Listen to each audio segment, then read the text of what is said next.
Good morning, everyone, and welcome. Welcome, welcome. It's wonderful to see you all here, and I'm really honored, and it's a great pleasure to welcome you to the Center for Strategic and International Studies, Ocean Security and Human Rights Forum. I am Eno Ebong, and I lead the Global Development Department here at CSIS.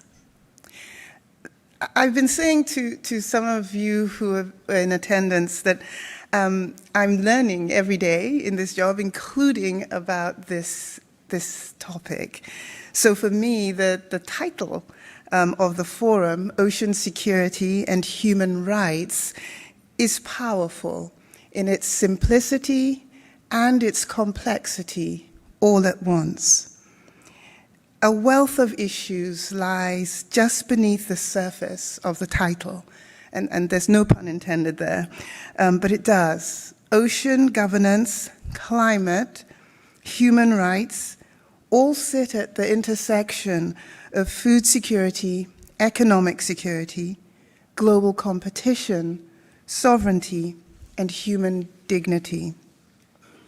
Add to that the recent events in the Strait of Hormuz, which have thrust maritime issues into the global spotlight, highlighting the impacts of such disruption on supply chains, energy markets, and broader security. We see the same interconnectedness in our work at the CSIS Global Development Department. I'll just call it GDD from now on. Conflicts, wars, pandemics, and climate change, in addition to dramatic cuts in traditional aid budgets, just as demand surges, have exposed serious vulnerabilities in international government, health, food and water security, human rights, and the resilience of investments. So these are our core priorities, and our goal is to translate them into policies that promote human well-being and economic opportunity. So these kinds of linkages are pervasive, I feel. So in the ocean security space, a consistent thread is the growth of illegal, unreported, and unregulated fishing, IUUF. It's a problem that is extensive in its scale and its reach. It depletes fishing stocks, it undermines the sovereignty of coastal nations and the principles of free navigation that underpin global trade. And it is deeply, systematically entangled with forced labor, engaging some of the most egregious human rights abuses occurring anywhere in the world today, largely invisible to the rest of us. See, here I am struck by the role of civil society organizations and their ability to monitor, document, and expose what is happening on the high seas. It's impactful work, and it points to the importance of an independent, well-financed, and well-funded civil society in this and in the development sector as a whole. So from where I sit, leading global development work alongside our colleagues here in the defense and national security, geopolitics, and economic security departments, I am continuously reminded of how thoroughly these threads connect. So this isn't just a conservation issue or a trade issue or a human rights issue. It's all of these at once, and the economic stakes are concrete. American companies and companies everywhere that play by the rules simply cannot compete on a level playing field against fleets that are subsidized by the use of forced labor. That's a moral problem, and it's a market problem as well.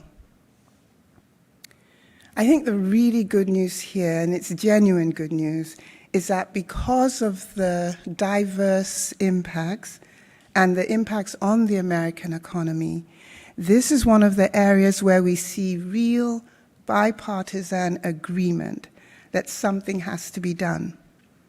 So that's why we're here today, to think carefully and practically about how the United States and its allies can work alongside civil society, the private sector, and other stakeholders to confront these challenges. I'm grateful to all of you for being part of that conversation, to our distinguished panelists and guests, and to all attending. And I look forward to what we'll learn together.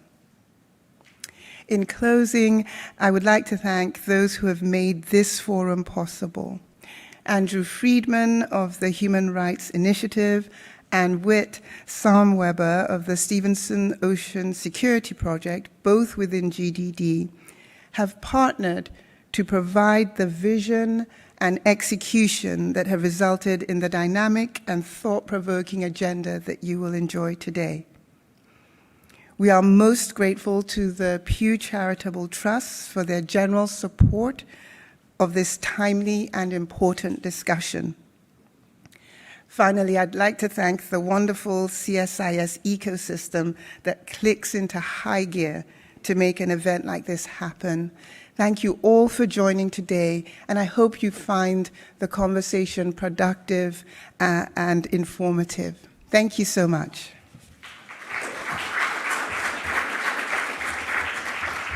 And now I'll hand the podium over to Whit.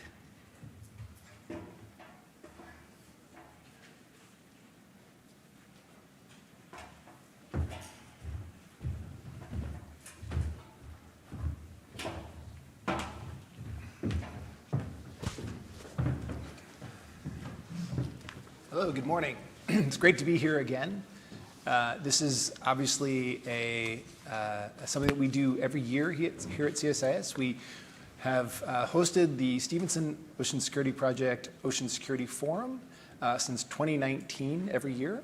And in the past 3 years, we've been joined in partnership and as a co-host by the Human Rights Initiative. And I really want to thank my colleague, Andrew Friedman, for his enthusiastic partnership and really just to be a great colleague on these issues because they are so intertwined, as Enno said.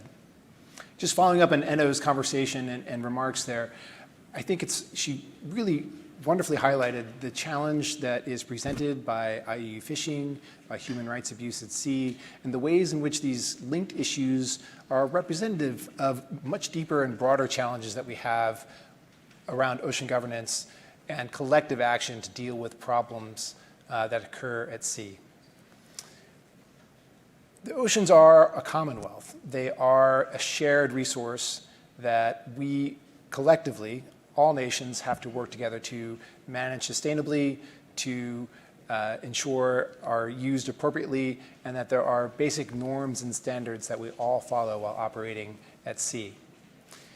So I really see this idea of IUU fishing as an entryway into a broader suite of issues and challenges that encompass a range of ocean governance issues. We've heard about the linkage between IUU fishing and human rights, but there are other deeper challenges as well.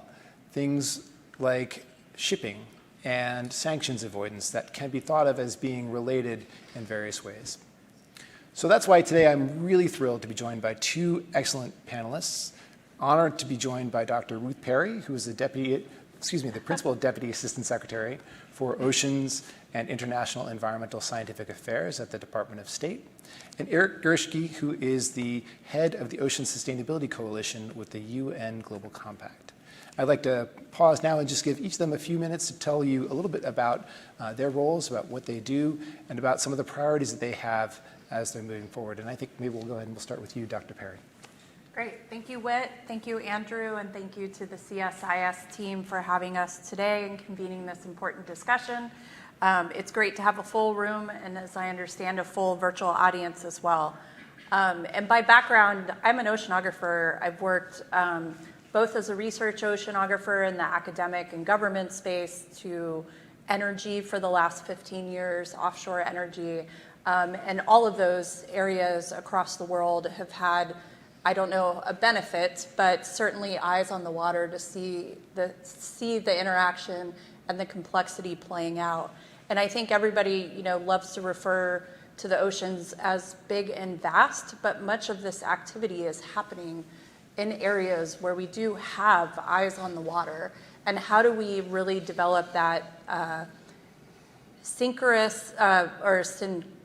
now you got me but how do we develop the collaboration that we need between all of our assets to be able to utilize the observing and on the water to really get at this issue? I think one of the themes you'll hear today is that this can't be done in isolation by governments alone.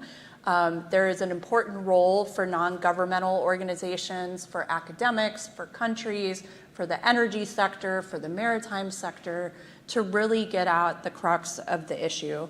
And so certainly I want to start with why framing today's discussion matters so much. When we talk about illegal fishing, we're often talking about it in isolation.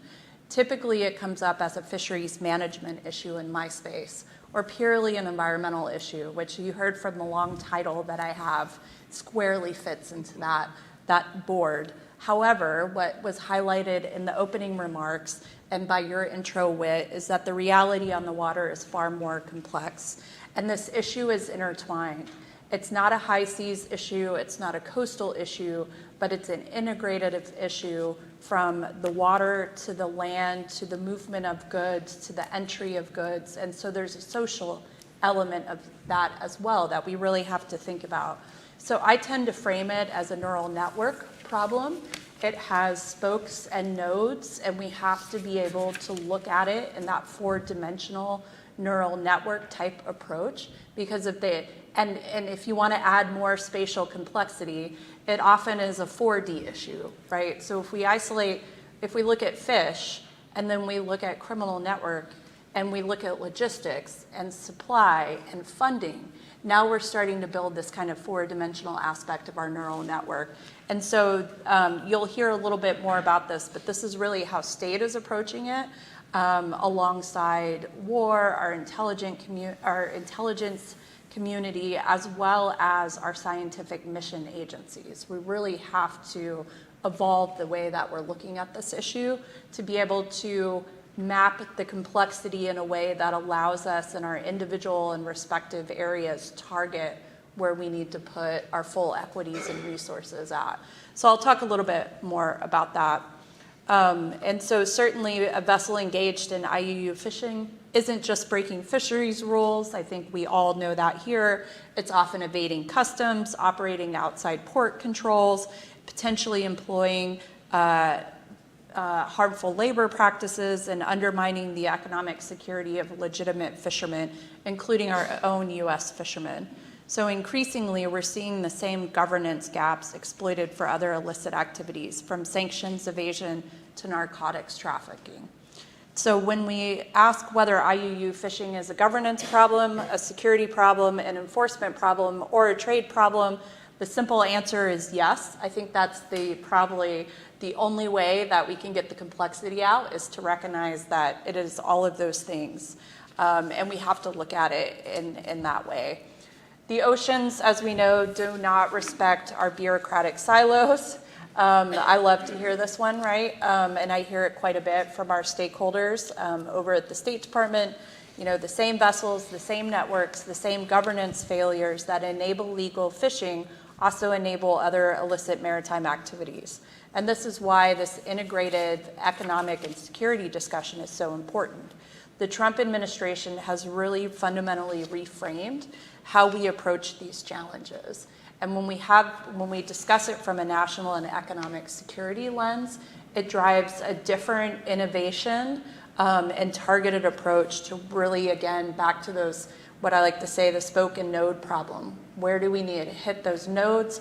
Where do we need to be in a responsive mode to see how that four-dimensional neural network changes, and then be able to continue targeting that without the traditional silos that we have as a large bureaucracy. For me at the State Department, it brings together all parts of the State Department. not just our fisheries experts, but our regional bureaus, our missions, our posts, our sanction teams, our trade negotiators, and our intelligence community to coordinate a comprehensive response. We are convening this for the first time at the highest levels, championed by both our secretary and our deputy secretary.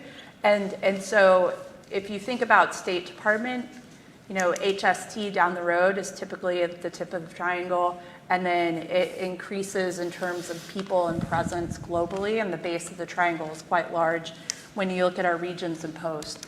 But when we're dealing with IUU, we almost have to flip that triangle around. And so it's about bringing all of those groups together in State Department at the very top to ensure that we are giving the right level of attention, integration, coordination, and deployment. And so that's for an issue that has traditionally been a fisheries management issue. It is personally exciting to have that kind of bold approach, which sounds very simple, right? Let's get the bureaucracy coordinating. But we all know that requires championing, it requires a prioritization, and it requires a focus that really needs top-down leadership and bottom-up attention. Second, what it means is using all the tools in our toolkit in new ways. Last month, Deputy Secretary Landau announced new visa restrictions against individuals and individuals connected to those individuals that are involved in IUU fishing. And so surprisingly, what I think people fail to recognize, this also includes immediate family members. Anybody in that network that is affiliated back to IUU fishing, including even a former Argentinian official involved in corrupt fishing practices and a Mexican national engaged in illegal operations that fueled trafficking of endangered fish species, is included in this. And we've used that authority specifically to target IUU fishing. So that was really kind of opening up I wouldn't call it a Pandora's box, but a jewelry box, right?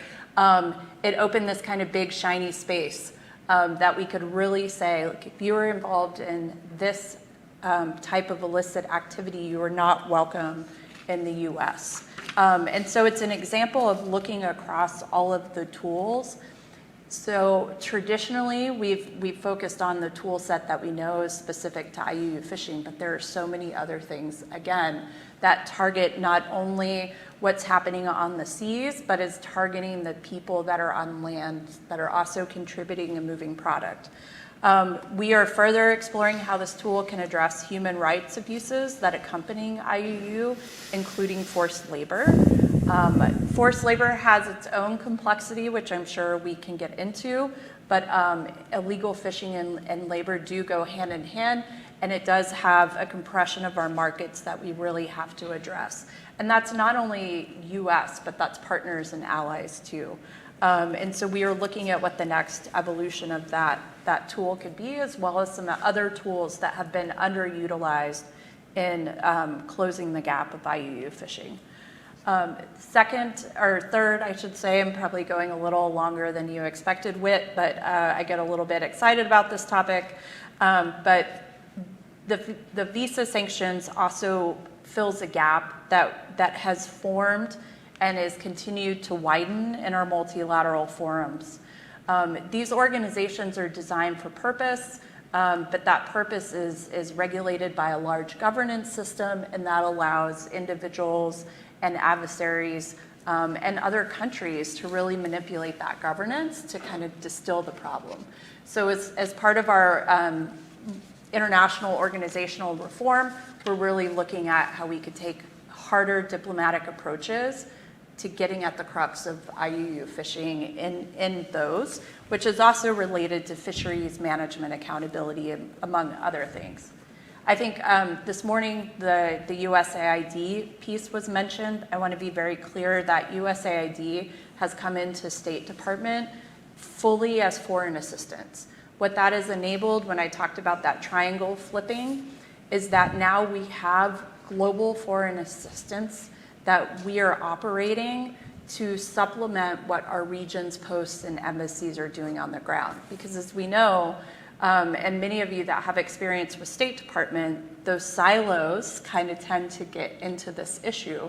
But if we also don't have an ability to provide foreign assistance funding at the 60,000 foot level, then we're not fully integrated as we get down to, to use another analogy, down at sea level to fight that. So this is also, again, I think I hear quite a bit the criticism around USAID. Certainly understand those feelings and concerns, but from the beneficial side, now having more flexibility with foreign assistance to fuel this kind of global approach that we're taking is really going to do some major good here. And so stay tuned for some of that.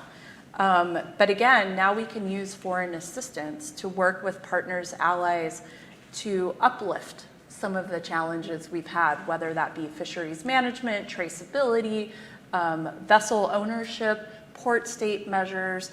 Foreign assistance as a monetary tool becomes an important, hard diplomatic negotiating tool. And so that's really opening up some avenues that we haven't quite focused intently on, where we want to make sure that we are looking at closing the gaps across all of the various components of this and ensuring that we're holding partners and allies accountable to that if we are making those foreign assistance investments, because that affects our businesses and our people's ability to operate abroad.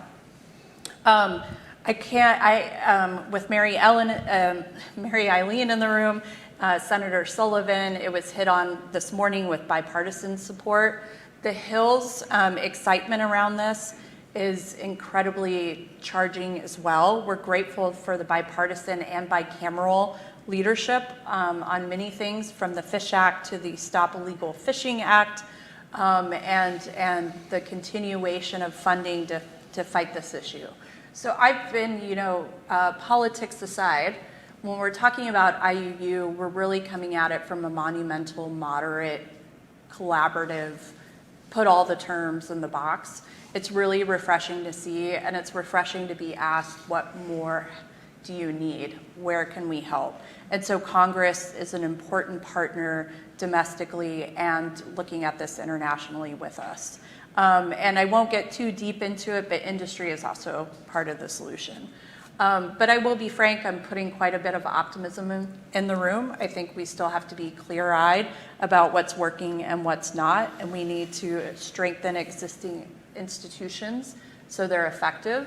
We also need to figure out how to build new coalitions. And again, I'm a huge proponent of that requires setting politics aside. If we're going to really focus on IUU fishing, then it truly has to be a public-private sector approach. And that includes all parties around the table focused on IUU fishing and leaving politics outside. And again, leveraging technology and transparency to make it harder to operate in the shadows. I could go another 5 minutes on that issue, but I certainly have taken up enough airtime on this. But just to end that, State Department and the United States is committed to leading on these issues. For the first time, the executive branch is putting fishing, domestic and international, at the White House as well. And so there's going to be some more exciting things coming out of that as it pertains to aligning all of U.S. government around IUU. So I look forward to the rest of the discussion. Thank you for giving me a few extra minutes to go into the topic.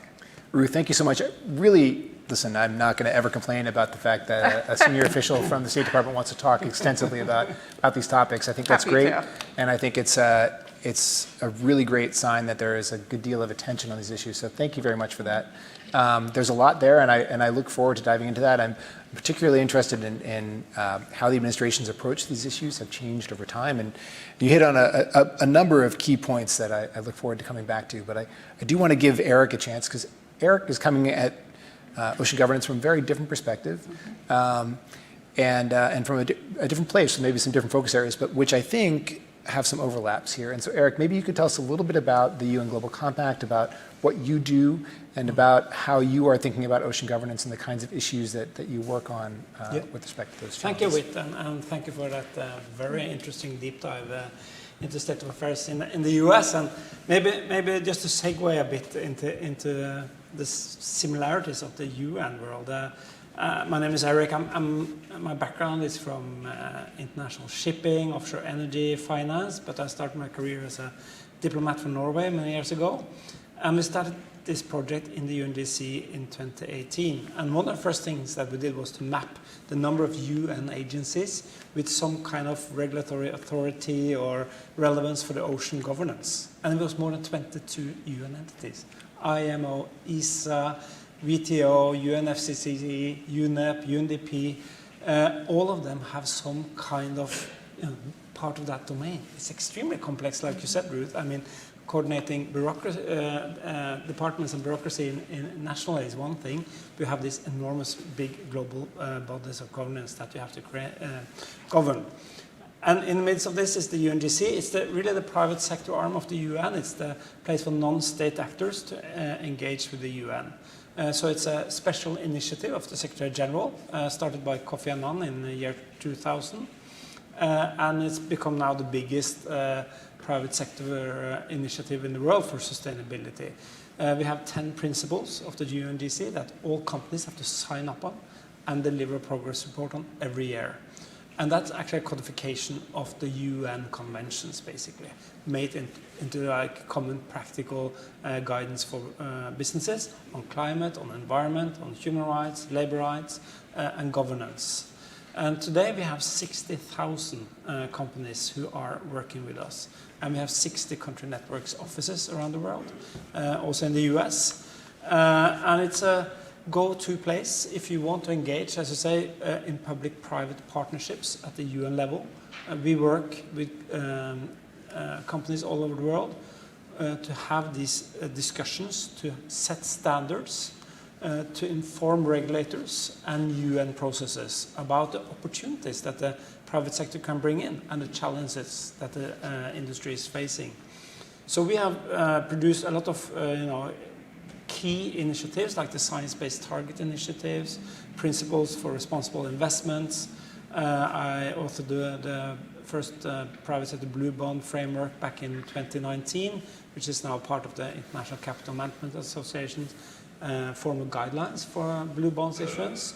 So we do lots of this formative work that we hope will enter into force as regulatory compliance and regulations down the road. Also, especially with the IMO, the International Maritime Organization regulating shipping, we've been hard at work in getting informing them about the ambitions of the private sector. Maybe to give some context on how we look at the world. I mean, it's interesting times that we live in, to say the least. And of course, the UN is under pressure. It's lots of headwinds for the international community these days. It's literally happening every day. Financially, the support is lower as of 10 years. And we see staffing-wise that we are losing colleagues every day. And on top of this, the challenges are increasing on trade wars, real wars like we have now in Hormuz and Ukraine and in Sudan and so forth. And the geopolitical tension making it somewhat more difficult to get the real debates that we need to address global issues like ocean governance. And this might not seem a very good climate to advance ocean sustainability and especially complex issues like fisheries. And it's really needed. As you and our introductory speaker alluded to, our perspective is that ocean is instrumental for all the 17 SDGs, being energy, food security, trade, but also climate action, biodiversity, human rights, labor rights, and governance. The ocean is at the center of all of these issues. So we really have to get it right. And I work a lot with the Office of the Secretary General, key governments around the world. I'm co-chairing the G20 Ocean the last 2 years. Not this year, that's on hold this year.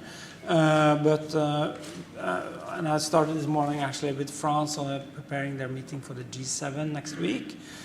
And I'm trying to get one message across, also with the Secretary General. It's his last year as the Secretary General of the UN. There has been a lot of progress. And the ocean has been at the center of a lot of this multilateral progress that we've seen so far. Maybe start a few years back with the SDGs and the climate deal. I mean, that was a milestone for the UN. Wherever I travel in the world, the SDGs are at the center of the discussion. Not everybody likes them. Not everybody really adhere to them. But they have to say if they are delivering them or not. And extremely interesting being in Korea, Johannesburg, Chile, Beijing, Brussels, the last few weeks only. That is the center of the discussion, is the SDGs. We are not performing well on them, but we relate to them. We have to understand how we can perform better. So I think the UN has set some milestone directions for the world where we're heading. And what I like about the SDGs is that all nations are developing nations according to the SDGs. On gender, on climate action, on circular economy, we all have to improve. And the businesses are, of course, at the center stage here because they have to do the investments, they have to do the innovation, they have to do the operation, especially in the oceans. Most ocean activities is private sector driven. So it's very important then to, and this is my job as head of the ocean at the UN Global Compact, how do you translate the SDGs into operational targets for the ocean industries? How can we create more renewable energy? How can we create more sustainable food production? How can we create green trade and accessible trade for the world? And I think we have to celebrate some of the success that we have seen the last few years. Today, clean energy, renewable energy is the cheapest form of the new energy that you can deploy in any system almost anywhere in the world. 95% of all new capacity globally is renewable energy. And offshore wind is, of course, a critical part of that. We are no longer looking at a 4-degree scenario, but 2-point-something scenario. This is critical for ocean. You know, the ocean is the most impacted by climate change. And getting that down is extremely important for fish stocks, but also for all kinds of habitats and life below water. We see this, every day at the Global Compact. Our membership is growing. More and more companies are coming to us. How can we get guidance and direction on being a more sustainable company? I think it's driven by leadership in these companies, but also many pressure points from their investors, from their clients and supply chains, and their employees. They have to show that they are future-proof. That's extremely important. So a lot of the work that we're doing in the UNGC is to see how can finance companies and insurance companies and class societies better understand performance of companies. How can we monitor and report performance on this? And in the fishery sector, which is one of the most complex and challenging sectors in the world, this is super critical. It's very hard to detect illegal fishing, slavery, forced labor, illicit trade. There are so many points and stops in the supply chain before the fish actually hits the consumer. So many ways to hide it. But technology, driven by the US largely, and satellites and tracking of products is improving rapidly. We had a meeting in New York with the Norwegian Sovereign Wealth Fund, the biggest wealth fund in the world, owning like 2% of all stocks. And they have been inquiring for reports and MSC certification and ASC certification. But what I said is that with AI, they can scrape data from all kinds of systems so efficiently that they know more and more and more about the performance of the company than the company report themselves. So they know what questions to ask.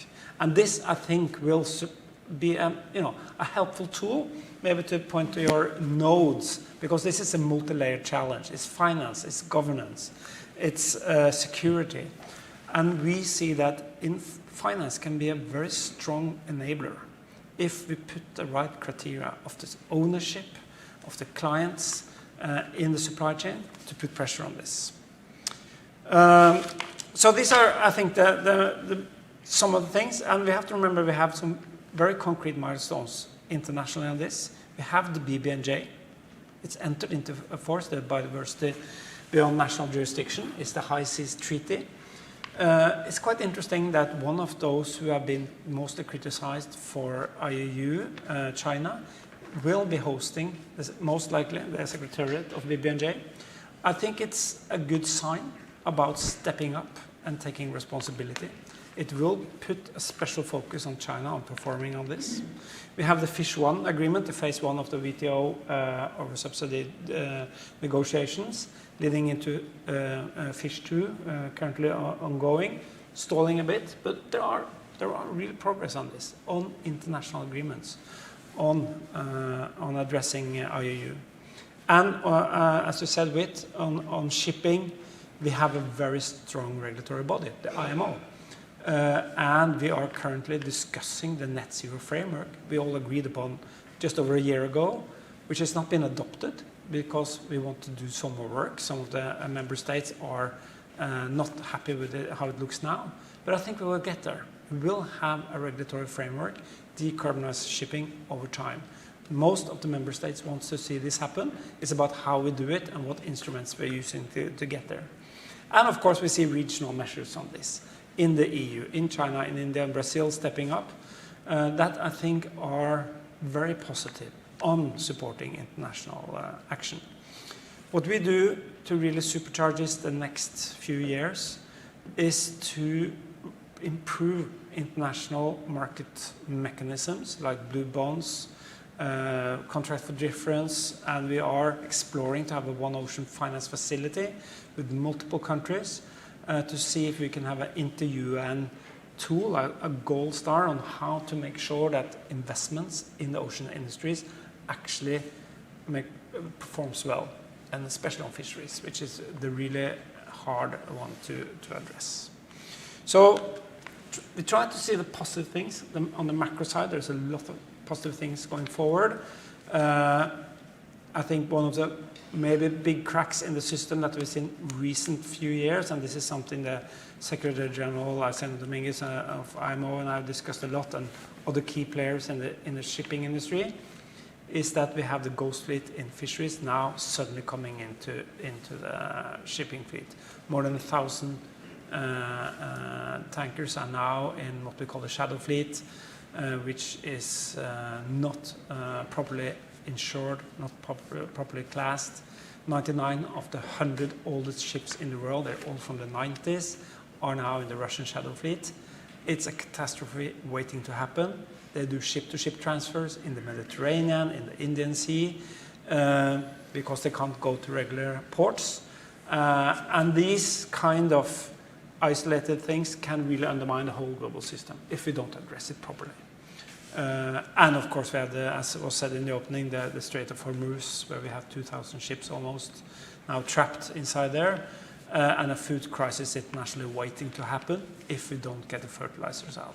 And these are some of the things where we need special action, firm action, and I think that's where we need to collaborate and make sure that our big global common, the ocean, is getting the collaboration it deserves. So that was maybe my opening 5 minutes. Eric, that was wonderful. Thank you so much. So much to pull from both of your comments, but I want to start here, and I think you had a great transition there, talking about the idea of a ghost fleet of fisheries vessels becoming the shadow fleet for oil sanctions avoidance.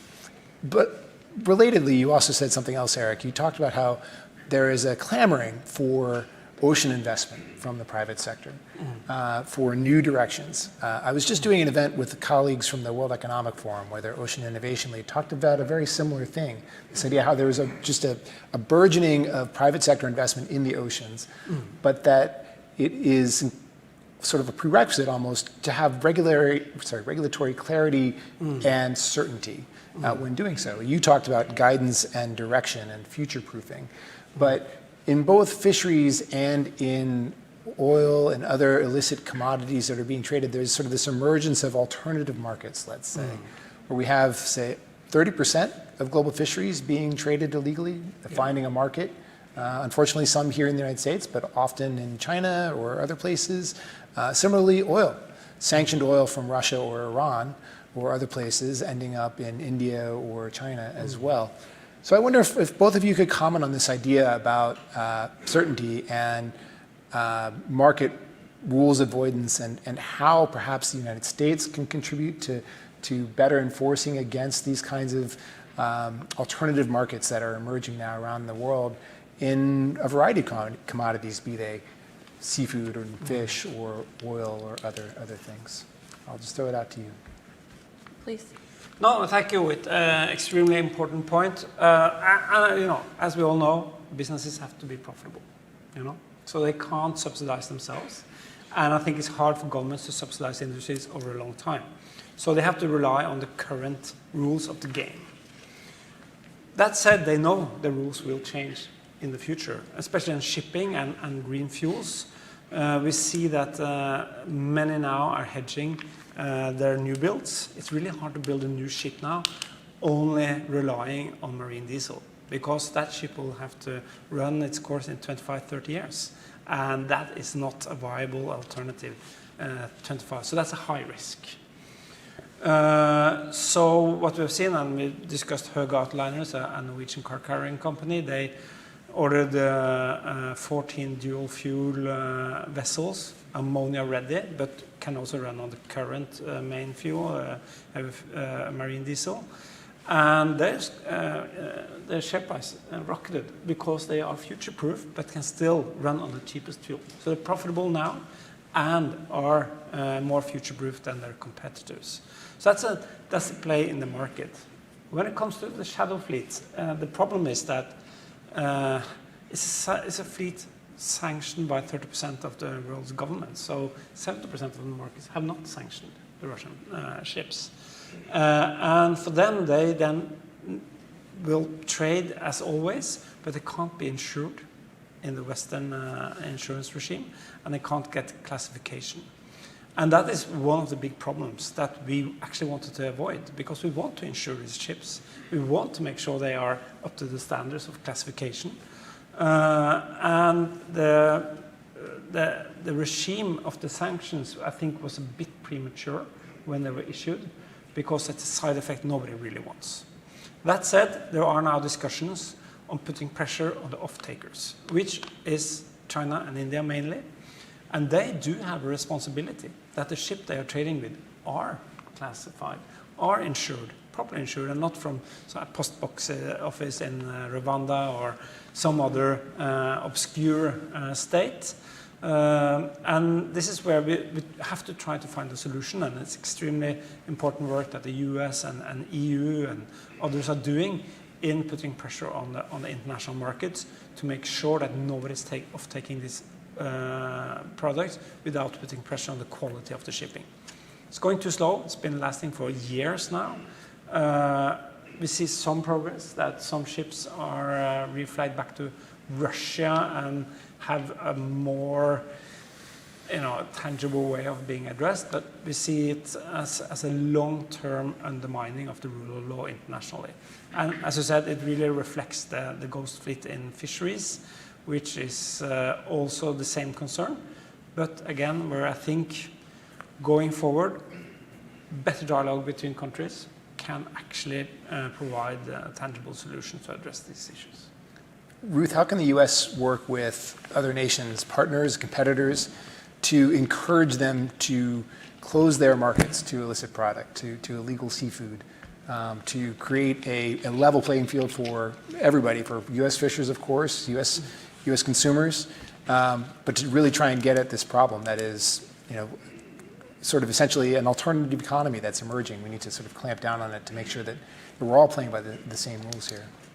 Yeah, I'm going to try to take kind of the multilateral and then come back to the U.S. And I think you had a number of interesting examples in presenting the landscape of those. And I think often, why is the U.S. taking targeted reform efforts and other things? I want to say on some of these issues, net zero framework is a great one. If we become so hyper-focused on the opportunity end state, we can actually have an unintended consequence of widening the gap between the solution that we're trying to get at, which is, the shadow fleet is growing larger, the market space that you talked about is widening, and we're losing the ability to do that because we've been focused, maybe too hyper-focused on this end state of where we want the world to be, right? And as we widen that gap, the widening of the gap creates more opportunity for exploitation. And I think so, you know, ensuring that like things at the IMO, that we're staying laser focused on what is widening the gap, where at the same time we can respectfully and incrementally move up the responsibility space.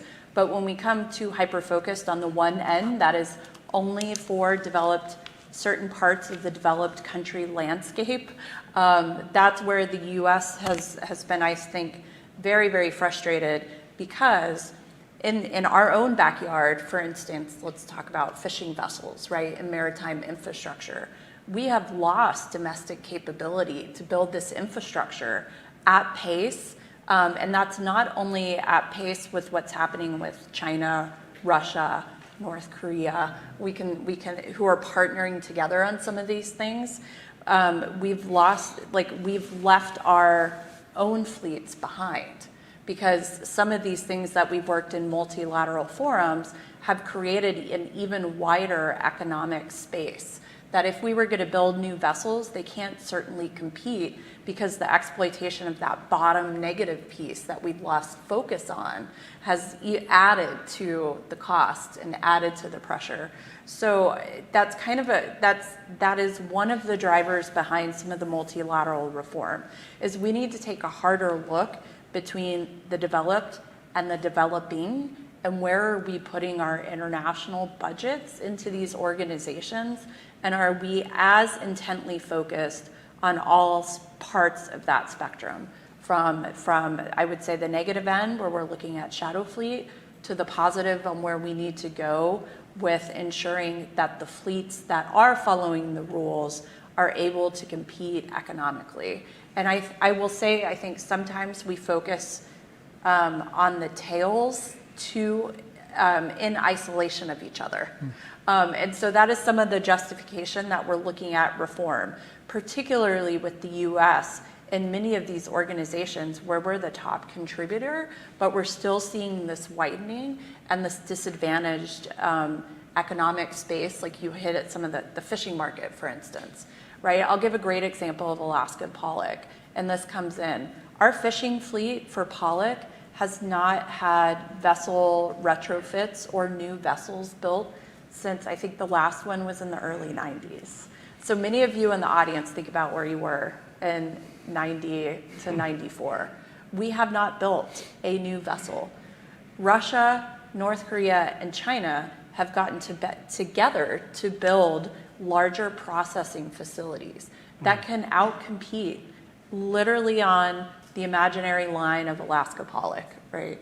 And so we have a problem domestically if we can't get our own fleet, new fleets built to compete with the pressures that are coming in from other countries that are able to build that infrastructure faster, cheaper, and whether or not they decide to follow international rules. So we can get into that debate that we're seeing on the ground. Okay, back to the US. You talked about in terms of sanctions, authorities. One of the problems with the bureaucracy is stovepiping and silo and prioritization. And if we don't have top-down direction on some of these priorities, then we all tend to go in our own silos and prioritize ourselves. This has become true, but for sanctions especially. State has sanction authority, commerce has sanction authority, USTR has sanction authority. Are we looking at what the right sanction is and where we need to really amplify that to get at the right parts of seafood market? I would say unless you have political motivation forcing those groups to get in the room, it's kind of business as normal. And so that's really where we're trying to turn this around, where we're looking at our US economies, fishing included, energy, maritime, and having those discussions where no one has ownership in the bureaucracy, right? Except the White House. And so what are we going to put to the table? And if we are looking at something and saying, well, this is the way we've always done it, that's the wrong answer. because the way we've always done it we continue to see this widening exploitation in markets, in imports, exports, in maritime vessels, the ability to build those, and how we see fisheries management, right? And so it's uniquely positioned where the White House is saying, no one has ownership except us. So we need to get in the room, and leave the answer outside the door of this is the way we've always done it, because that way is not working. And we continue to see this widening. And then we look at, I'm a huge fan, if you've ever worked in large corporations, Gantt charts and RACI program management. But we're taking program management to diplomacy, regulation, and investment. And those three things together, understanding that that's how businesses operate, we need to be in that commercial mindset. We need to be able to do the scenarios, understand the risk, manage and mitigate those risks, and then focus our investments as we do public policy and diplomacy. That is shaking up, I think, the bureaucracy a little bit in ways that are both comfortable and uncomfortable. But that's how, you hit it, our businesses operate. And so we have to be thinking like them and doing that better support mechanism to those sectors that are experiencing the challenges that the global market shifts are, both whether it's the legal side or the illegal side are kind of putting in. So I would say, in terms of the multilateral organizational reform, ensuring that we're not hyper-focused on where we want the best of developed countries to be, that we are also looking at developing, and we are looking at where those things interplay and interface, and who's taking advantage of those. We have to be more diligent with how we're using developed country investments in these organizations to get at the crux of the issues where we're seeing that exploitation in markets, in infrastructure, economic development, social benefit, social license to operate, all of those things. Back down to, simply looking at the way that we operate, bringing in kind of that commercial operational muscle and building that into how we do public diplomacy, how we do government prioritization, and where we invest, and start to look at it. I think if we can get that right, then it's going to start to put that inherent global pressure on the system that we need. Sometimes controversial, and I have this debate with my staff because negotiators who are very good at their job, lawyers who are very good at their job, tend to go into soft diplomacy and soft power. It's kind of what you know, it's what you've been trained in, and it's always how you've done it in the bureaucracy.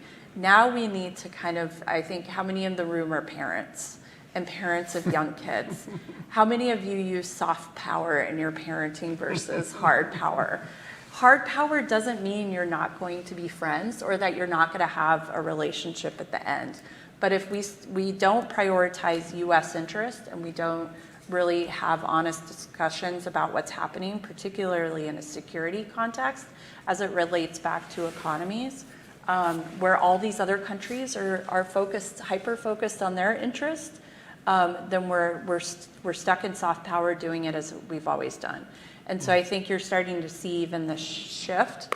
If you read many of the State Department's products, where we need to not be afraid to deploy hard diplomacy where it matters on some of these issues. And when we talk about fishing, I think everybody, we certainly, it's easy to talk about the countries that are the most adversarial, but we have a range of partners and allies that are in this mixed space. That mixed space is where we need to really hone in hard diplomacy, because we need to close all kind of avenues of this issue, right? And not be afraid to step out of doing business as we have been. It is certainly a spectrum, and I deeply appreciate your comments about sort of the bureaucracy and the way that we are stovepiped. Agencies have their own specific mandates, and it's very hard for them to work outside of their mandates, even when they have strong enforcement mandates. To get them to work together and to sort of coordinate and have sort of an enforcement cascade is very challenging. And you need political cover. Absolutely. Like I'm not 100%. Yes. And I also deeply appreciate your idea there about how industrial capacity can be linked to effective diplomacy and effective enforcement, because you're sort of creating the capacity here at home for the rules-based order, if you will. And I've worked in private industry. You've worked with many private industries. We can put barriers and controls in place where it gets sensitive in that kind of public-private boundary. We have to be honest about doing that, right? But we cannot do it in isolation of the private sector, because frankly, when we're talking about IUU fishing, the vessels, the processing facilities, those are all major assets of part of this problem. If they're not part of the conversation and part of the solution, then I don't think we, at the political level, have done our best. Yeah. Eric, we're almost at time, but I wanted to make sure you had a comment, and I want to make sure we capture that. Yeah, just one last comment, and I totally agree with you. If you don't have a laser focus on the shadow fleet and those things that are destructive to the system, we are missing the point, and that should be the number one discussion. 25% of all tankers in the world are now in the shadow fleet. So this is not a small thing. This is massive, and it's it might increase if other countries go rogue. They will join that shadow fleet. And it's hard when some of those flag opportunities sit in multilateral forums that are discussing net zero framework. Absolutely. So it becomes part of that discussion unnecessarily. So I totally agree with you on that. So I think the other part we will resolve somehow in soft diplomacy, but we have to have hard diplomacy. And we've seen France, Sweden, others boarding ships, taking control, taking measures, US arresting ships. Extremely important to address this before it grows even larger. I want to make sure we get at least one or two public questions in, so we'll cut just a teeny bit into the break here. Are there any questions here from the audience? Sure, maybe here in the front, yeah. Hi, Nina Gardner, adjunct professor on business and human rights at Johns Hopkins, so this is really resonating. I was wondering, Ruth, if you could address the whole, you're talking about whole of government approach, and I really appreciate that. Not easy. Are you talking to USTR about the 301 trade issue? Because we're focusing on now forced labor in terms of tariffs. Is this something that can be used on fishing? And of course, it would include making sure that that seafood doesn't come into our markets either. Yeah. The simple answer is yes, we are talking about that. It does get complicated, particularly the human aspects of these, if we don't have the data and information to kind of back up the actions, right? USTR, I will personally say, is sorely understaffed.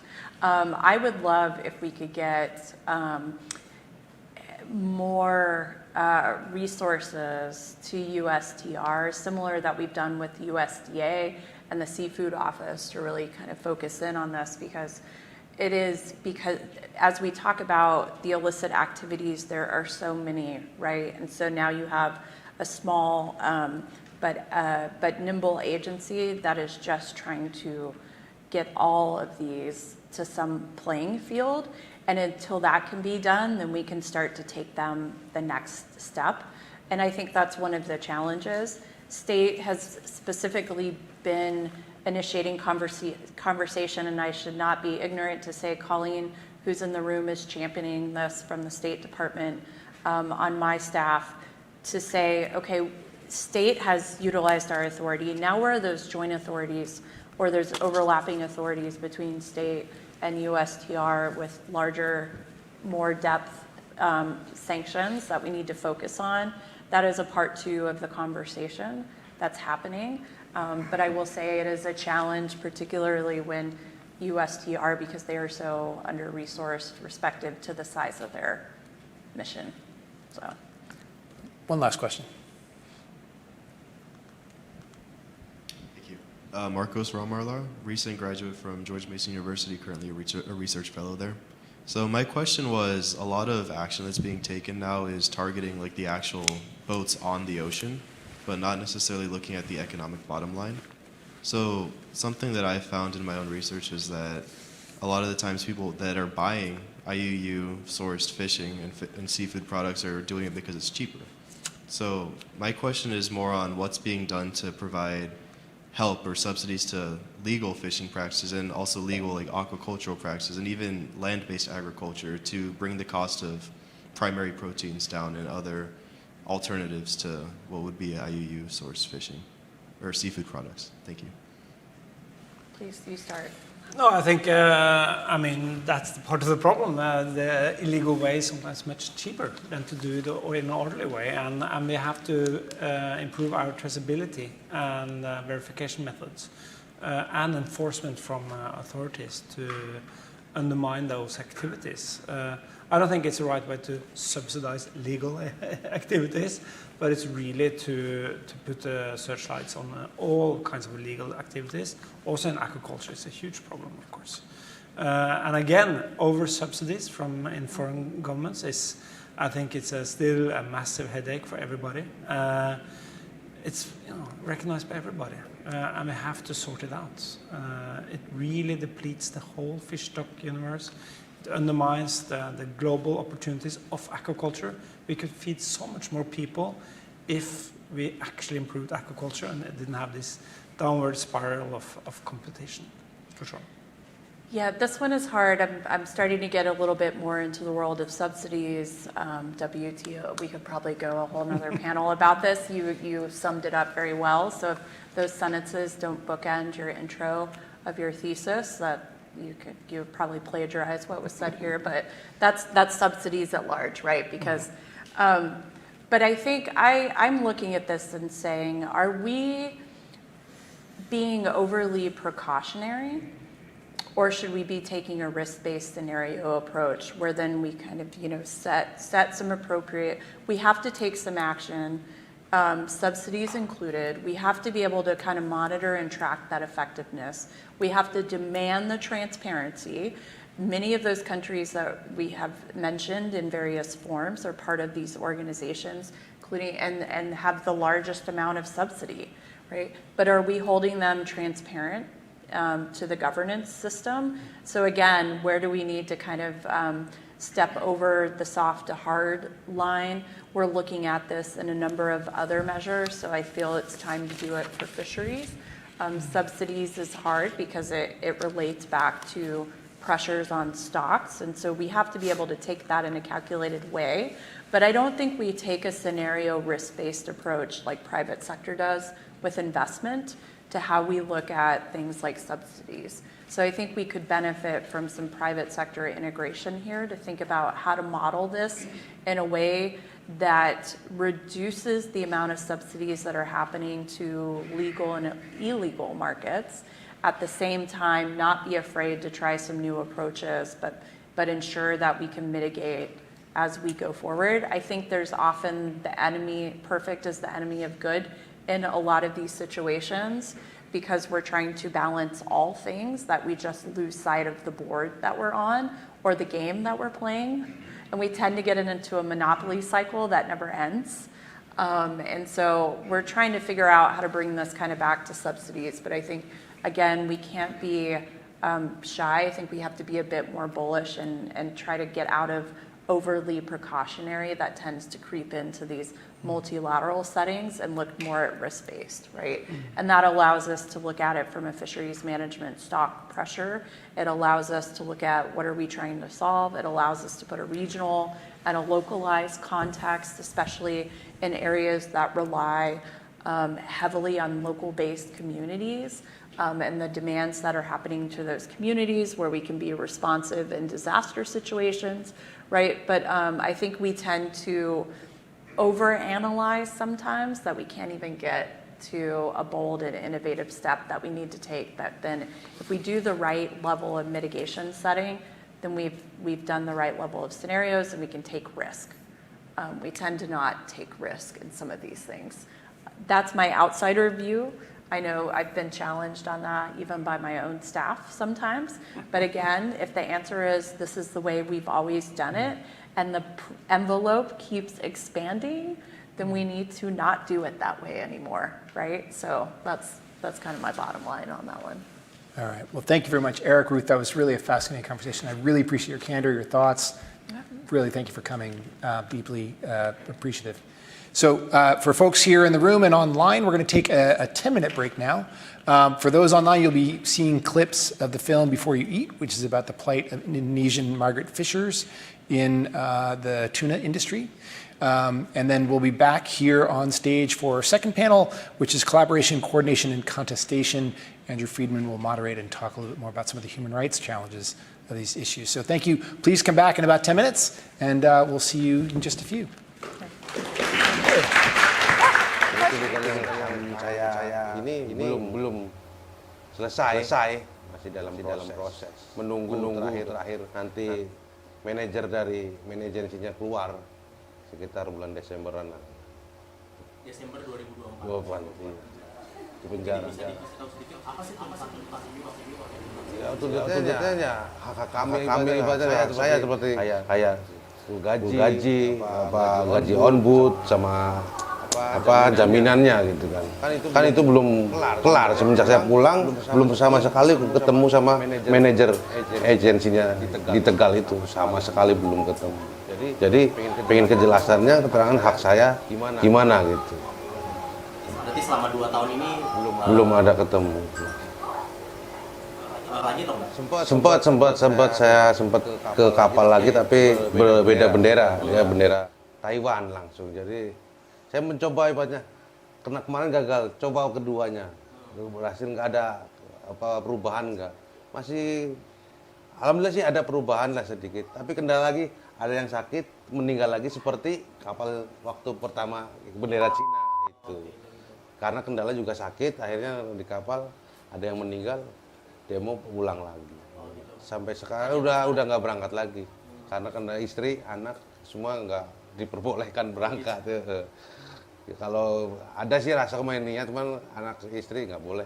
Akhirnya ya udah kembali lagi ke driver lagi. Sama Sehari-hari saya bekerja sebagai supir travel. Jadi Selawi ke Tegal ke Jakarta, balik aja tiap hari.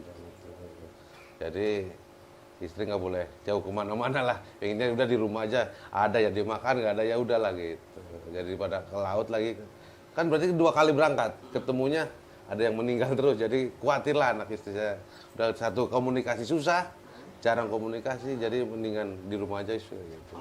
Menurut saya pemerintah lebih memperhatikan kayak pekerja kapal ABK khususnya ya. Dia kan kerja keras 24 jam lebih kan.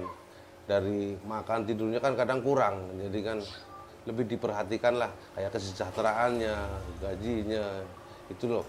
Jadi mancing apa kerja di laut tuh nggak semudah kayak kerja di darat itu kan.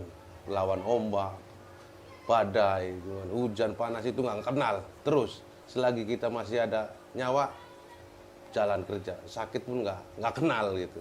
Jadi tolonglah sebagai pemerintah lebih diperhatikan kesejahteraannya ABK tersebut. Ya kan ikan dalam hal yang terutama dari awal kita mancing, nyari ikan, prosesnya kan itu ada keringat sampai teman saudara kita sampai meninggal di situ kan. Kita kan nggak tahu apa itu sebenarnya yang kita makan itu.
Yeah, I can hear myself. All right. All right, so thank you all for being here again. Just really appreciate you joining us. Thanks to Whit and the first panel and panelists. It was just an absolutely wonderful conversation. So really appreciate a chance to be a part of it. As Whit had mentioned, the Ocean Security Project has been doing this for a number of years. We at the Human Rights Initiative jumped in over the last couple of years because of what Enno mentioned from the top, what came up a lot in the first conversation, just how interconnected these issues are, how interconnected human rights is with ocean security. The International Labour Organization estimates there are 128,000 individuals working in fishing who are in situations of forced labor. That is a massive, massive issue. It is a massive human and labor rights concern. And it really does go to the point of how interconnected all of these concerns are. With this panel, we entitled it Collaboration, Coordination, Contestation. The first reason for that is I love alliteration, and the second reason for that is to the point that Dr. Perry was making repeatedly, it really does take an incredible number of stakeholders to make these issues improve, to move them forward. And a lot of this panel will be about forced labor. As I mentioned, that's a tremendous issue in fishing. But I do think a lot of the concerns that will be raised are really widely applicable to a number of the other issues that were discussed. So let me give an example that, forced labor on ships is a major issue.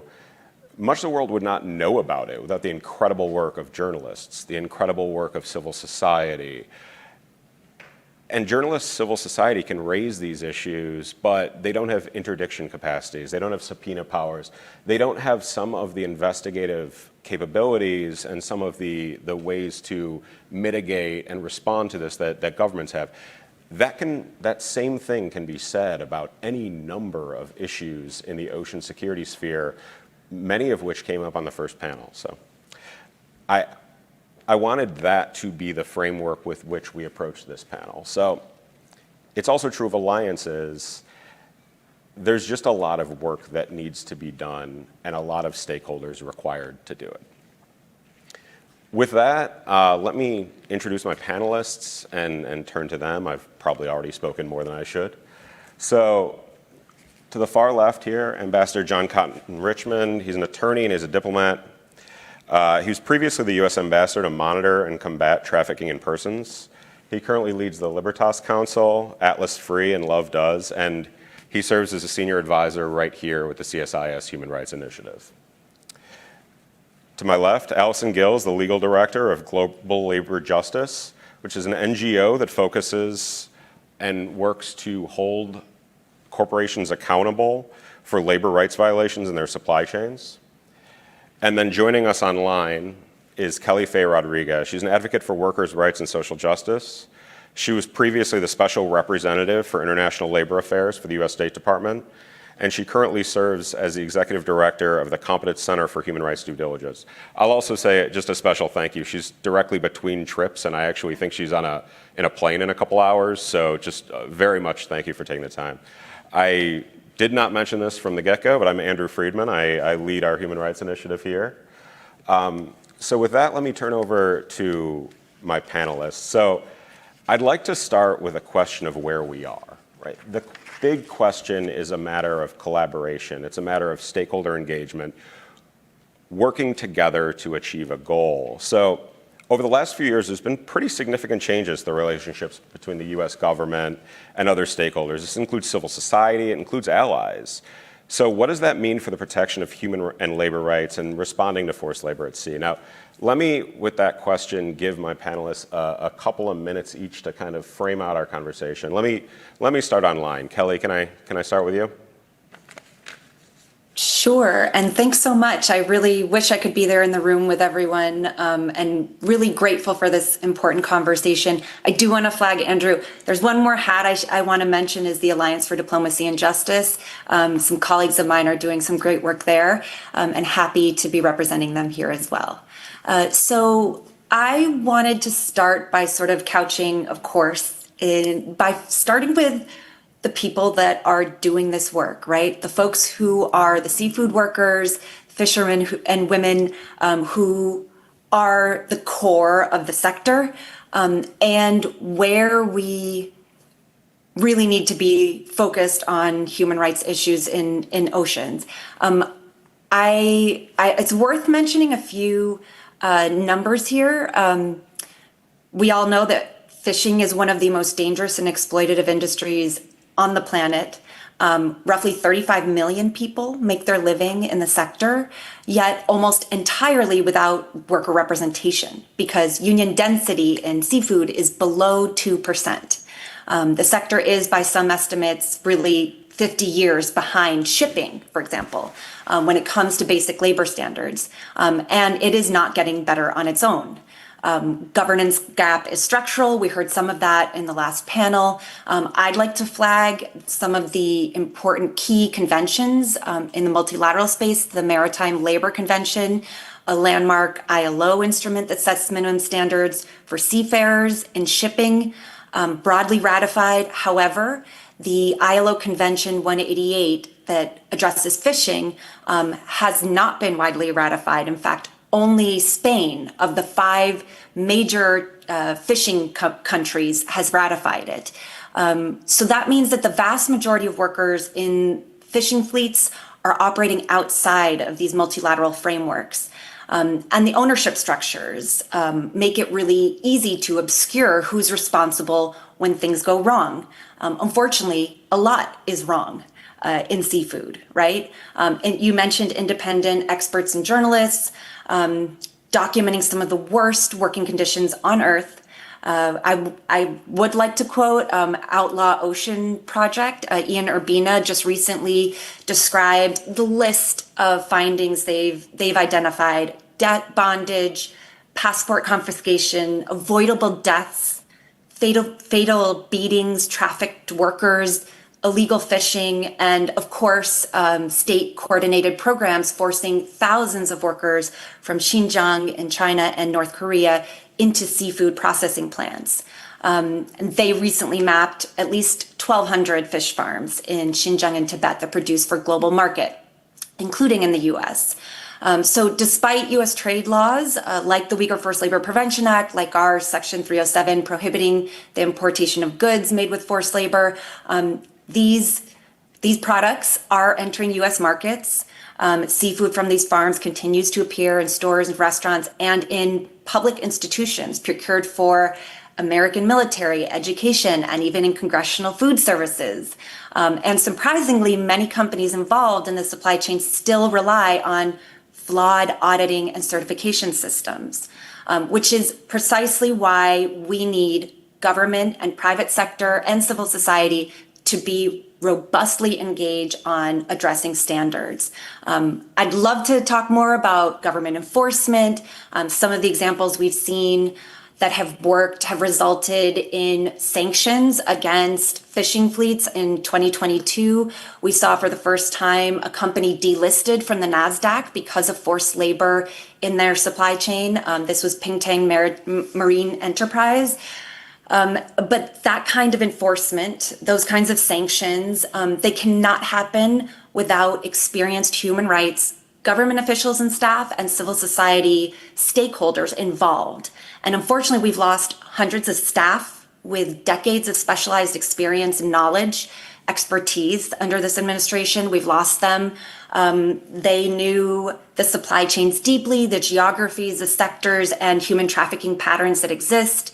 And the exodus of federal employees has certainly hurt our ability to combat forced labor everywhere, and especially including in fishing and seafood. And similarly, the loss of funding for civil society and labor organizations has severely limited government efforts. Data gathered by trusted worker organizations helped inform congressional engagement. They are a key part of law enforcement efforts, but foreign aid cuts to labor programs has shut down many, unfortunately, many key actors and organizations in that space. And then just lastly, I want to emphasize part of the problem in this sector is really the lack of freedom of association, and it matters here. The International Transport Workers Federation, which represents workers in in fishing and in shipping has approximately 16,000 collective agreements for vessels in the shipping sector. However, they are not able to cover seafood. The sector is far more dispersed, and they've got inspectors around. They've got 150 inspectors around the world covering shipping. Only 15 are able to have been trained and are able to do fishing specific inspections and conditions. And they're placed in ports, in key ports around the world. But that's just an example of the sort of the enormous gap that exists in terms of union and civil society and labor organizations' capacity and ability to fill the gaps and to identify issues, overwork, low pay, unsafe conditions that are really endemic in this sector. And we really need them there to be effective in ending forced labor and really mitigating the risks that workers face. I'll stop there and hand it back over to you, Andrew, and I look forward to more of the conversation. Thank you so much, Kelly. I really appreciate you highlighting both the incredible work that's being done and also the significant gaps that do exist and the results that can stem from those gaps. Ambassador Richmond, let me turn to you on the same question. Yeah, I really appreciate those comments that we've heard already. I mean, I think when you ask the question, where are we now? I think we're in a really bleak place. I think for the lives of the individuals that are working on these ships that are actually conducting the fishing, they're in great peril. They're suffering unbelievable exploitation. If the ILO's March assessment this year is accurate, 1 in 8 individuals is a forced labor victim. We know from the ILO's global slavery estimate that there are more victims of human trafficking in the world today than ever before in human history. 27.6 million total. We know that a large majority of those are forced labor, as well as those who are trafficked for commercial sexual exploitation. I think what we also know is that this problem has been with us for a long time and has gotten progressively worse. And I think I'm in a lot of rooms where people are talking about where are we now, and we're thinking about changes that have happened in the last 18 months. And we could think the changes in the last 18 months, you could think those are bad, that you wish that the funding issues hadn't changed and the employment numbers hadn't changed. But I don't think what we want to go back to is 2024 levels of enforcement, which were at best anecdotal enforcement efforts to deal with a systemic exploitative problem. We've been bad at this as a world and a culture for a long time. And so I think folks can lament the situation we're in currently, but I think what we have to focus on more than anything else is what are we building towards? What will the future be in terms of actually using the tools that Congress has given us, that multilateral institutions have, to bring a significant change forward.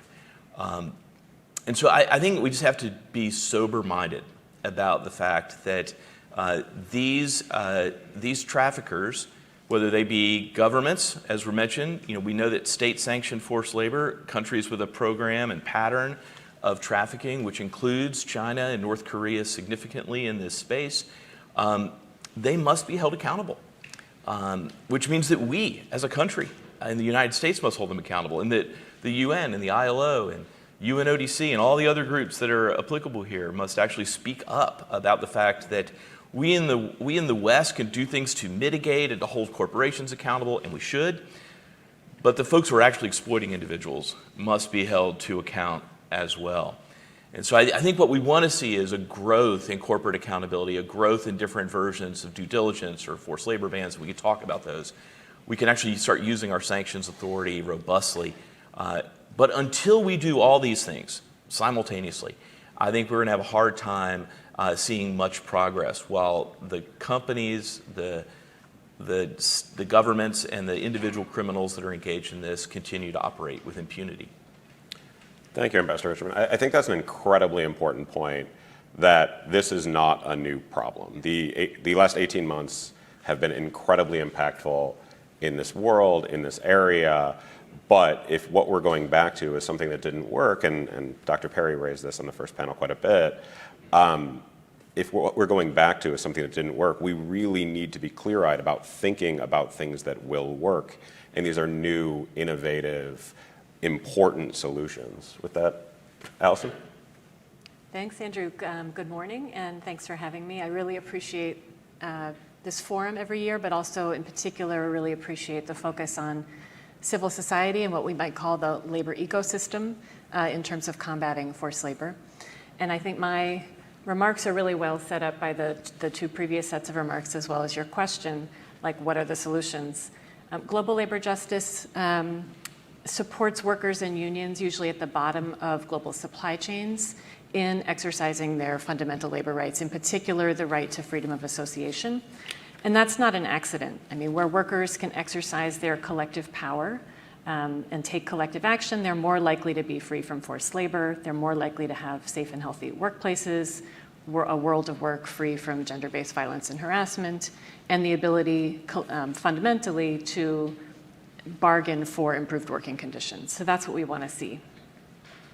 In seafood, our work focuses very squarely in this area on supporting a migrant fishers union in Taiwan, which is home to the second largest distant water fishing fleet. And the labor in that fleet is primarily fueled by migrant workers, as it is in most of the seafood world.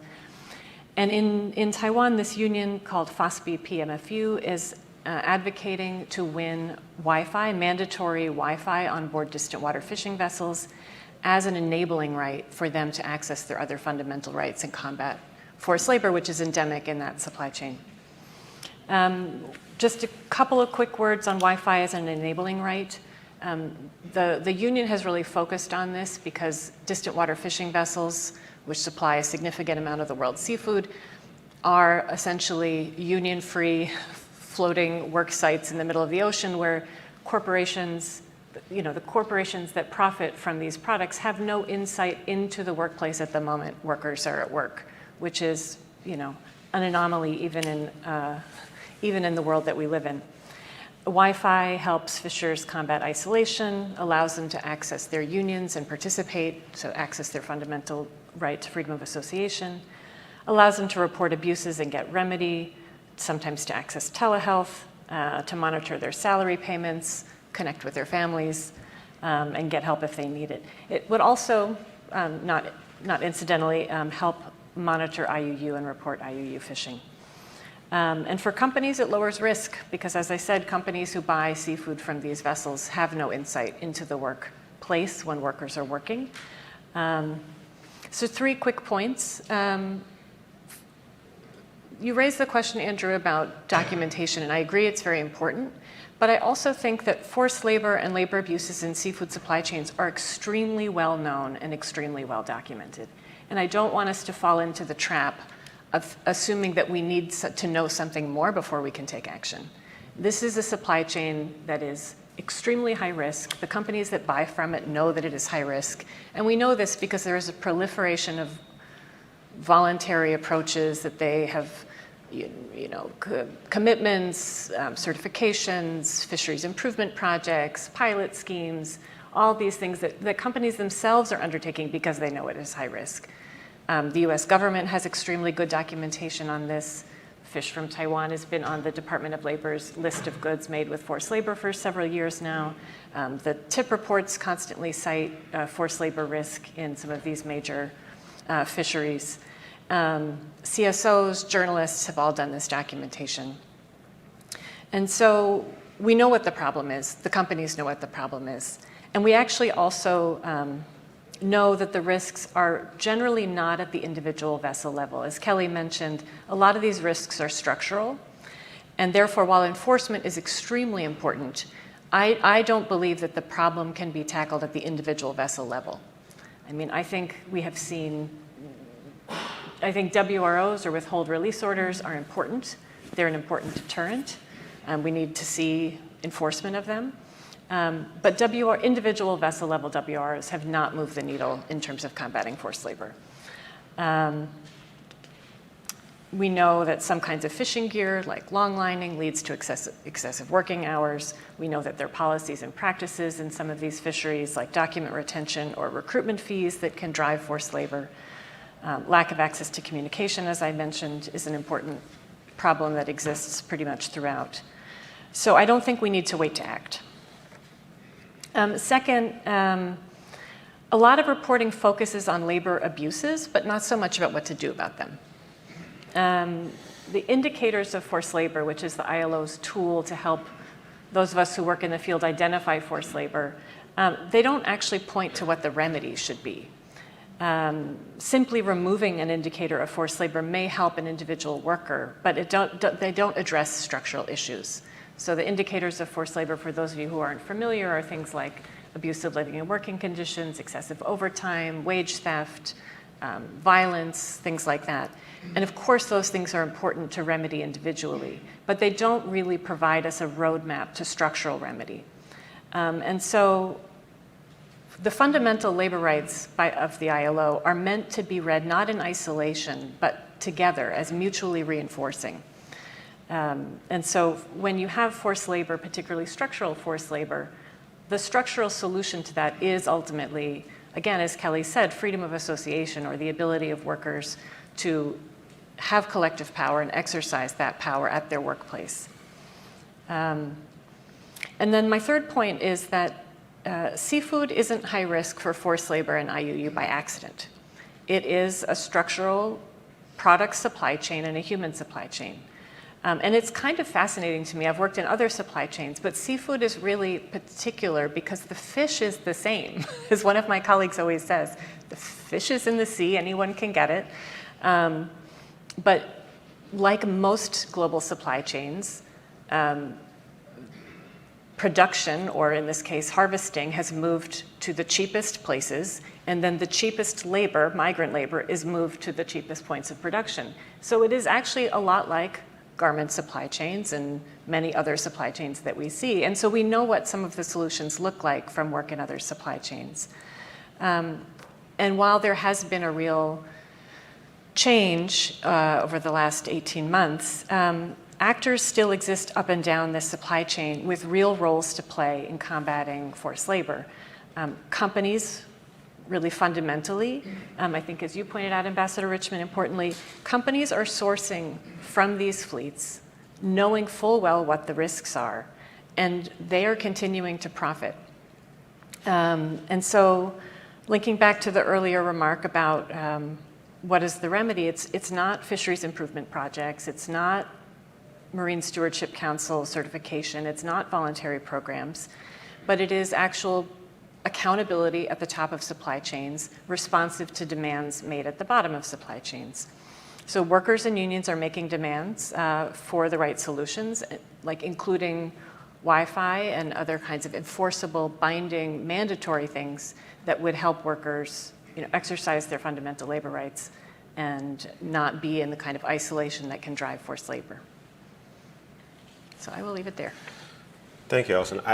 You've set up this wonderful dichotomy of enabling rights. These are things that create solutions that build out kind of everything else versus things that don't really move the needle. You mentioned documentation. We know the risks, we know the concerns, but they have not really built out solutions, or perhaps to be more pointed about it, have not really necessarily built out political will to build out solutions. So I wanted to ask about models. I wanted to ask how this is being approached in places that have worked, in civil society that have worked.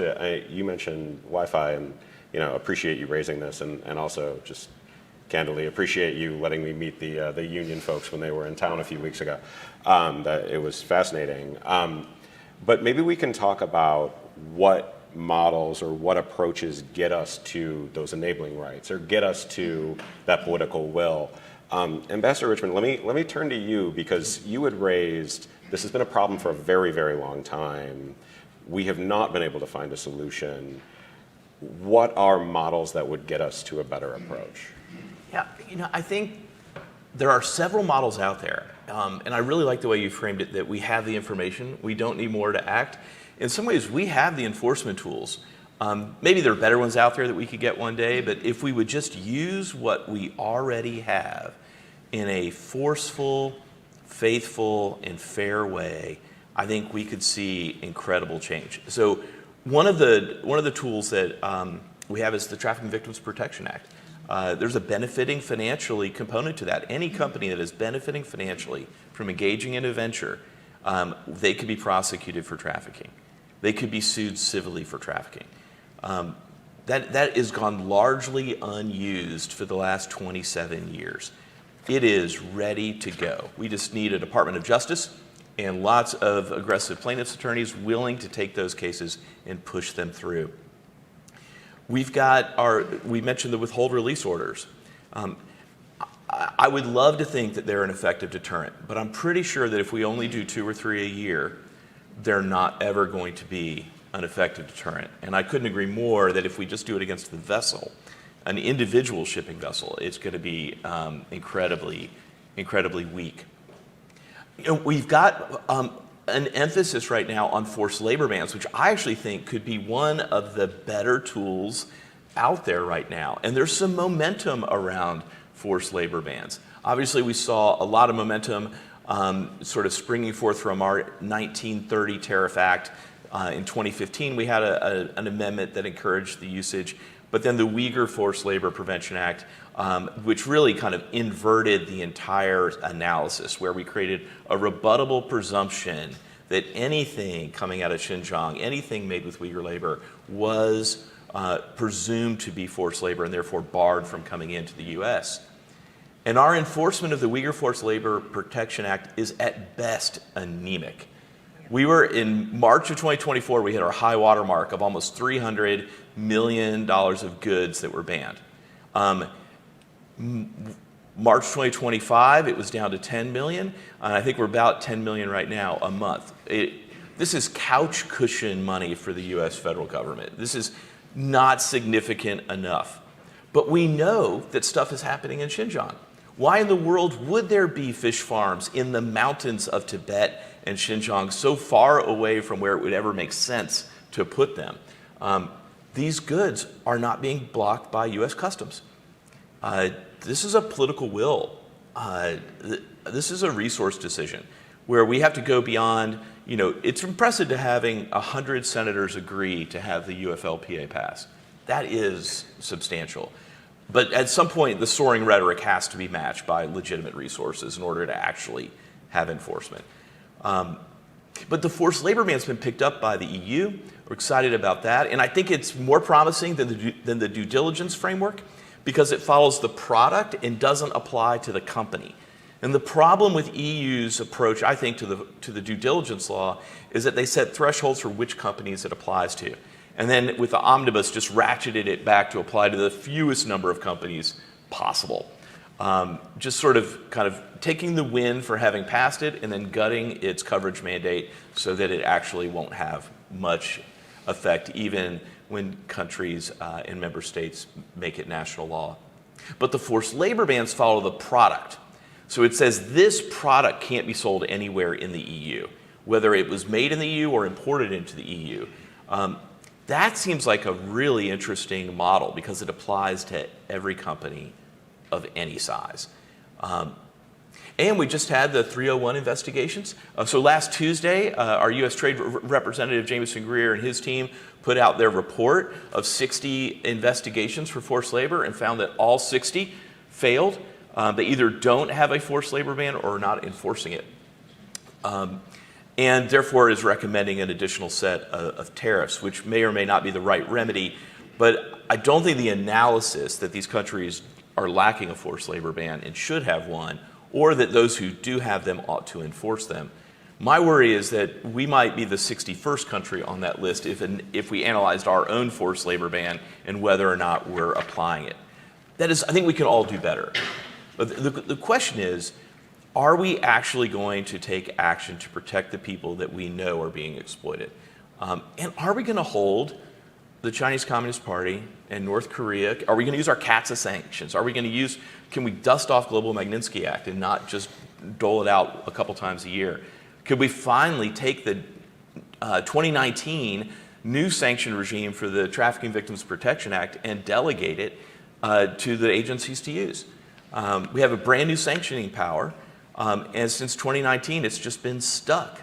The one thing that perhaps both the last two administrations can agree upon is they don't want to delegate this congressionally authorized authority to be used to actually tackle the problem. That's still sitting there waiting to be done.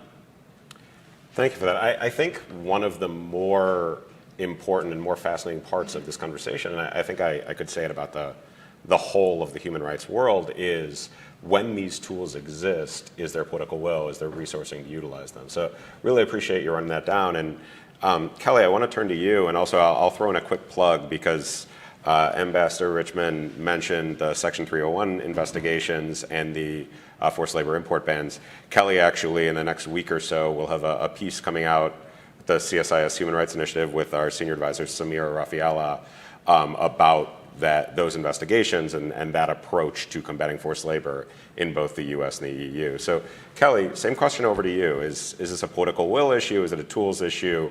How do we get to an improved place?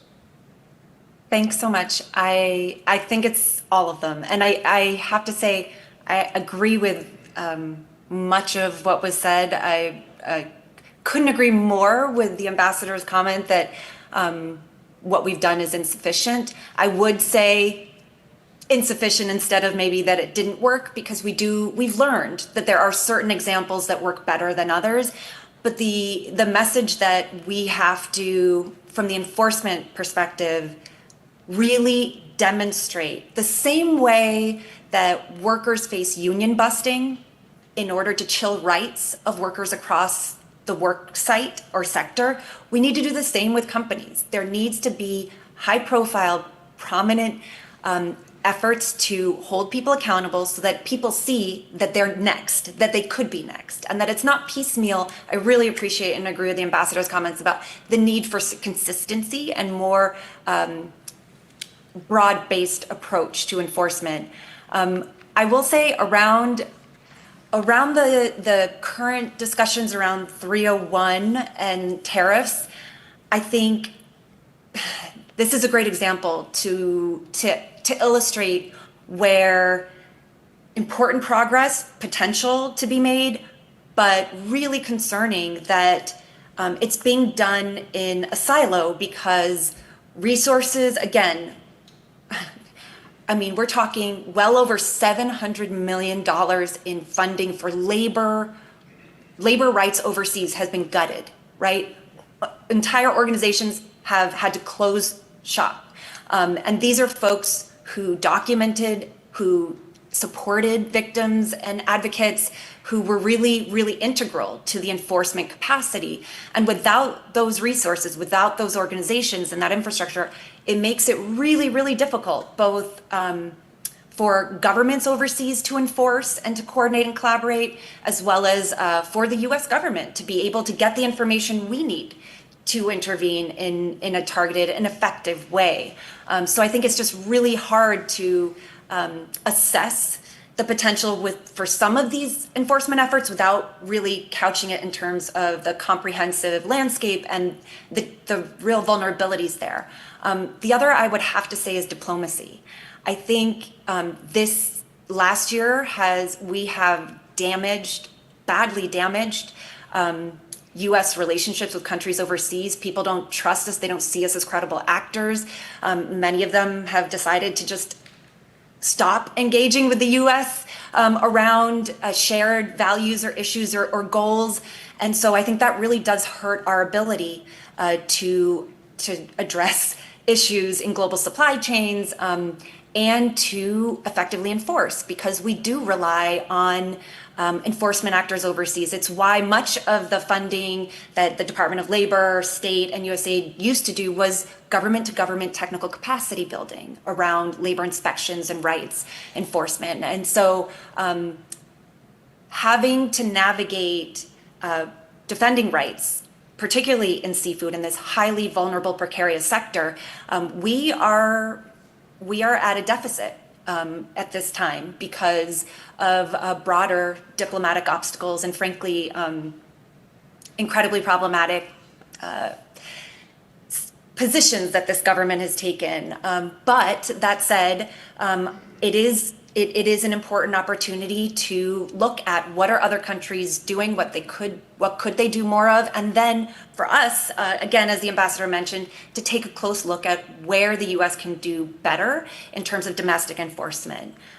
So resources, diplomacy, really big challenges, but the creativity in terms of leveraging different legal tools, trade tools to try to emphasize and elevate this issue of forced labor, I think are just incredibly important for those of us who've been doing this for a long, long time.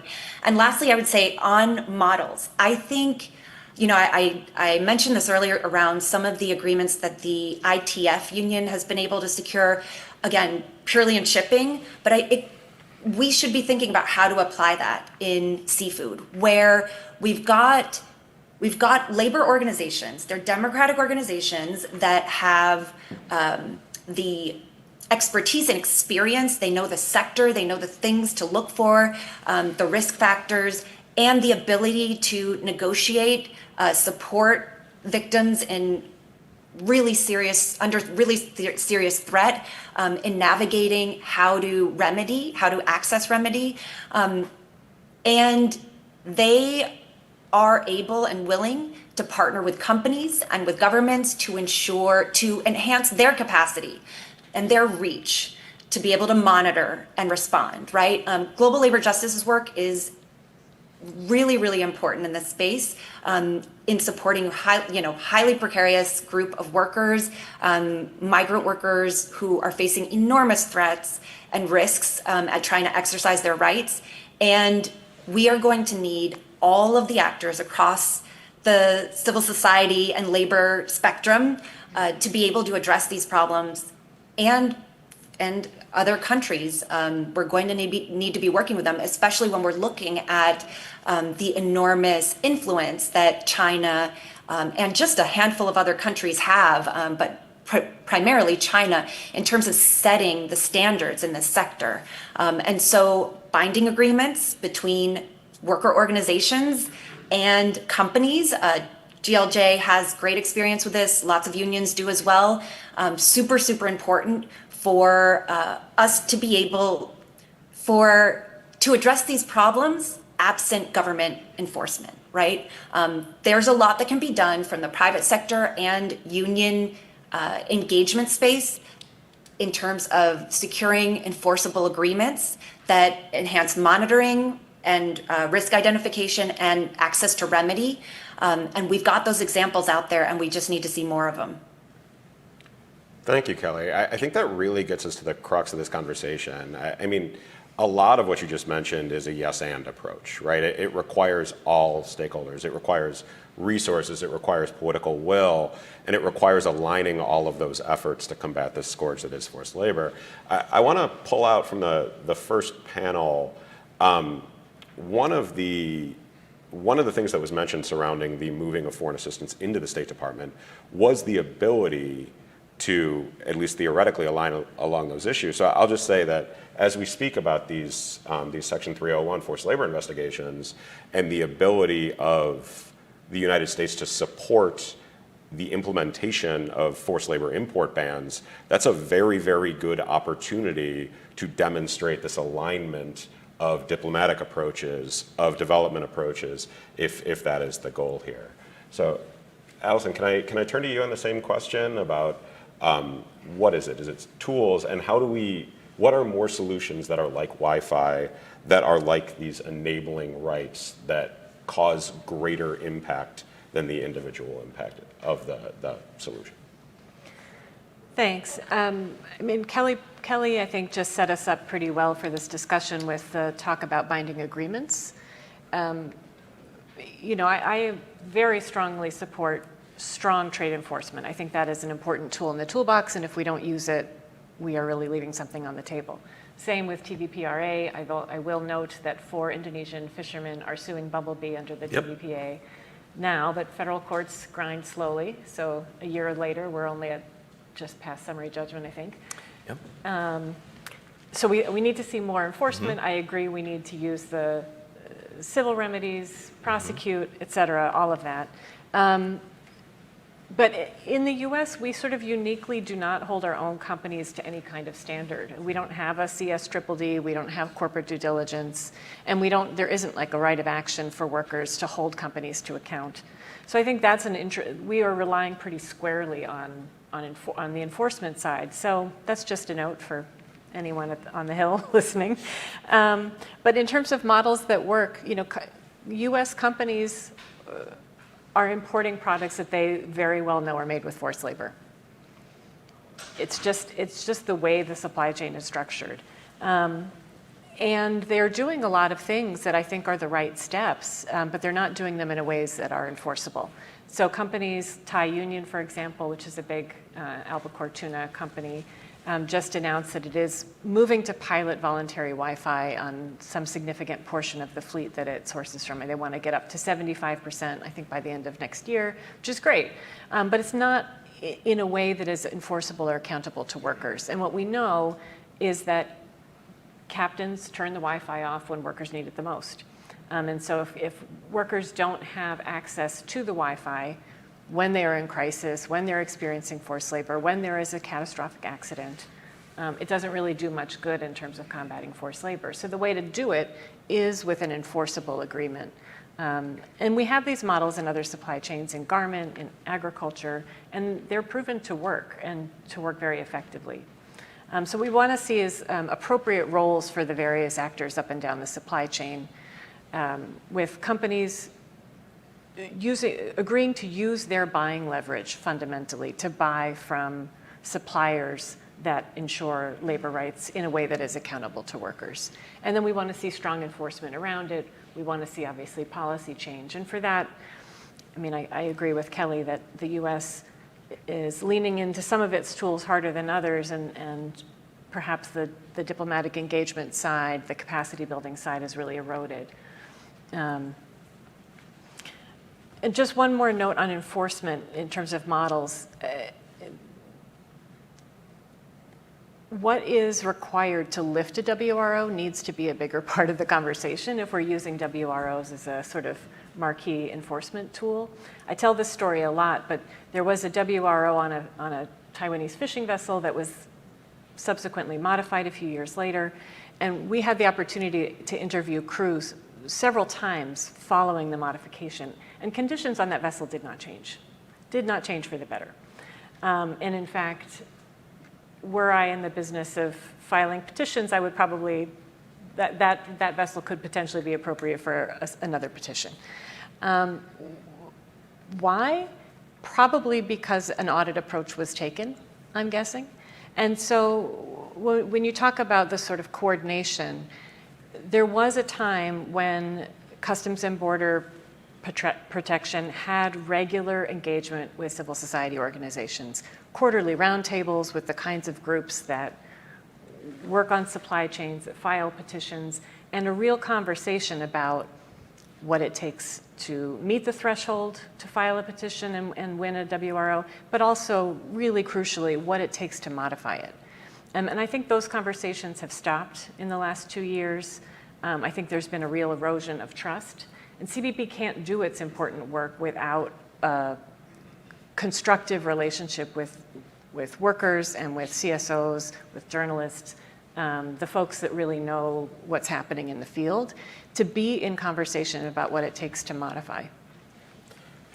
Thank you. Look, so we're almost at time, but I want to give the three of you an opportunity to just say a minute or so of final thoughts. And if I could frame this out, and I hope these two questions are the same, but they might be at loggerheads, unfortunately. Where are we going, and what gives you hope? So, Ambassador, can I start with you? Just a minute or so. You know, I think one of the ways that I see us going is framing this issue not just as a workers' rights issue, not just as a human rights issue, but as a economic trade, food security, national security issue. I think that we want to discuss this in a way that can reach the most ears, that could actually pull together the most individuals who care about it, because it touches on all those different pieces. I think that the piece that gives me hope in this space is that it feels like if we look at history, we are on such an incredible moment of change historically.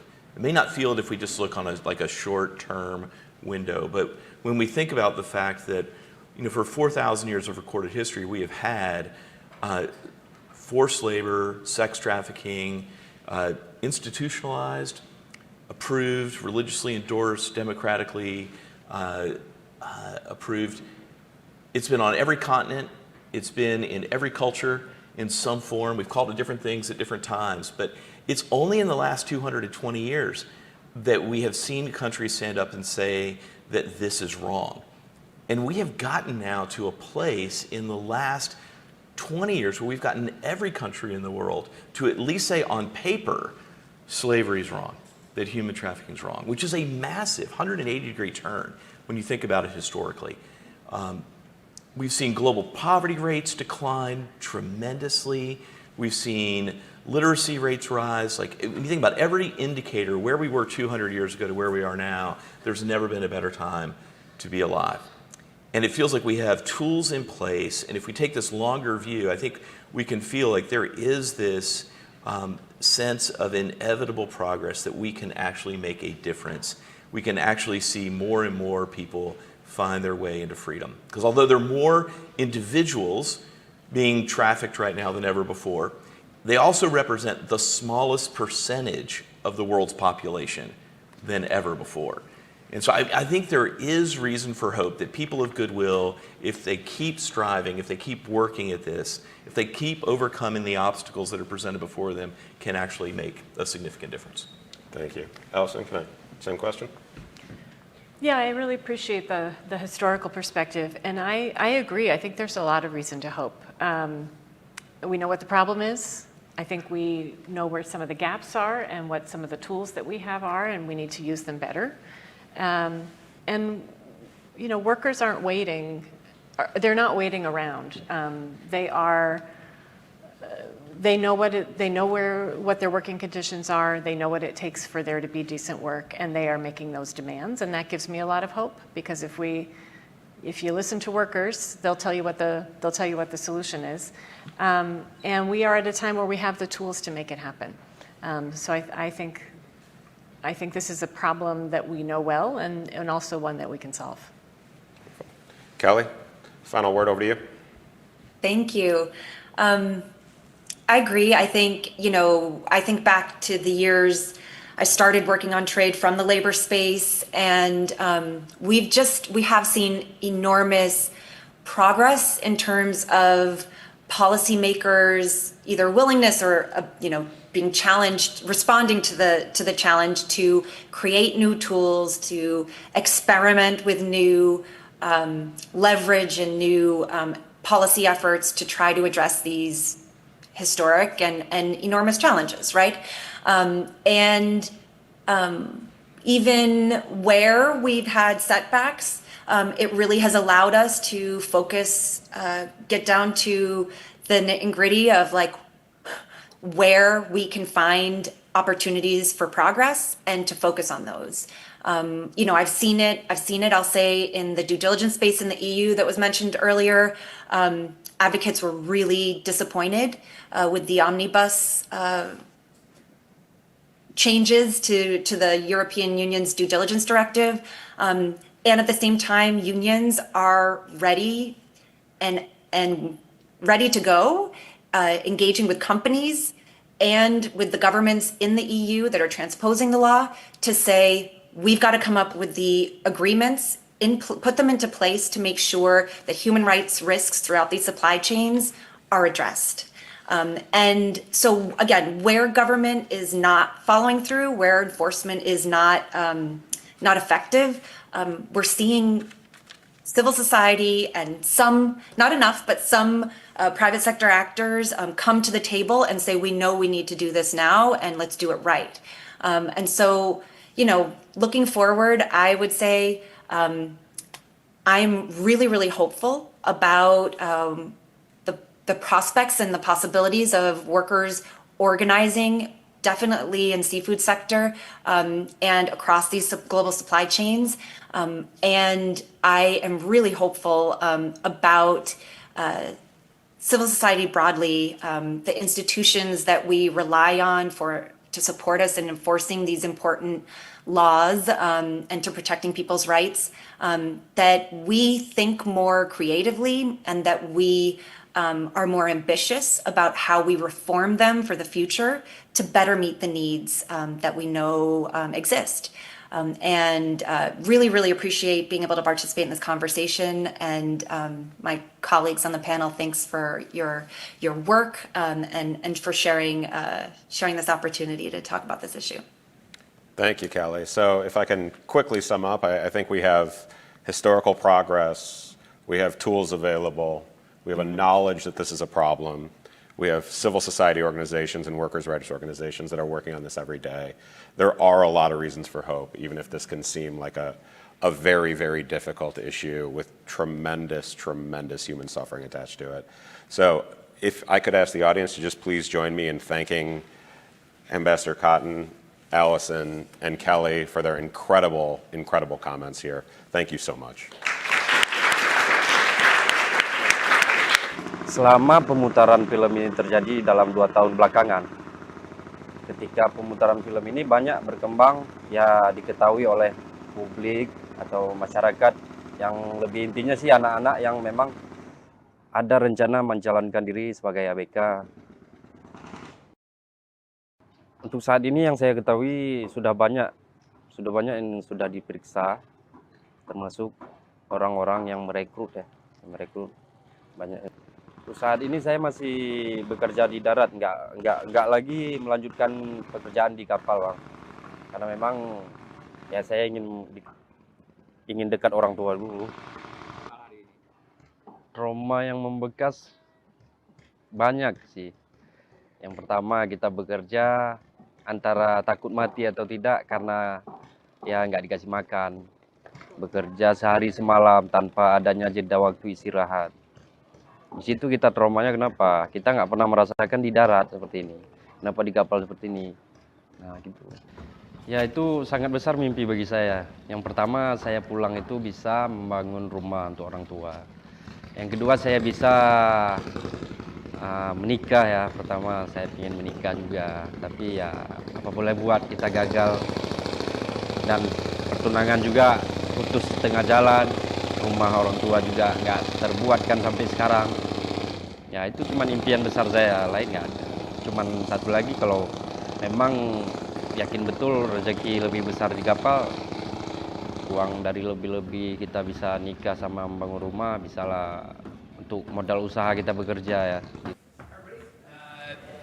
With Psalm Weber once again, and I just want to say a huge thank you to Andrew and his wonderful panel. Once again, that was a really deeply insightful, enlightening conversation and a great sort of complementary discussion about human rights and labor and the people that are at stake in this industry and under these particular challenges that we face from IUU fishing and global ocean governance concerns. So really, really thankful to Andrew for leading that discussion, and thanks again to his panelists. I am incredibly pleased and honored to be joined on stage here with Senator Sheldon Whitehouse from Rhode Island, my home state, and so my senator, so thank you, sir. The Rhode Islanders are plotting, look out. That's right, we're taking over the world, small but mighty. And also wanted to say that this is a great kind of full circle moment, because Senator was here for the launch of the Stephenson Ocean Security Program in 2019. So great to have him here, and I think it says something about his passion and his commitment to these sets of issues that he's still coming to talk to us about it, but also about the challenge that we face because we're still here talking about these issues. So maybe I'd like to start with that, Senator, and just say, again, thanks for coming, and also offer you a moment to talk about why you care so much about IUU fishing, human rights issues. Why is it relevant to you and to the United States? Well, thank you, Whit, and also thank you to the Stephenson Foundation and to Phil and his team, Eugene and others, for putting all this together. I'm very grateful to Phil for his work in this space. The pirate fishing bill, I prefer to call it because IUU is just so boring. The pirate fishing bill intersects a lot of important issues for our country and for my constituents. First of all, when you've got massive amounts of crooked pirate fishing taking place, it necessarily depresses prices in the market and hurts fishermen everywhere. Second, when they're ravaging vulnerable stocks, then you have a real environmental problem of what's happening to the world's fisheries. And then you can layer on top of that that the true pirate fishers are actually running really evil enterprises. I mean, they're basically running slave ships while they are doing all this other damage.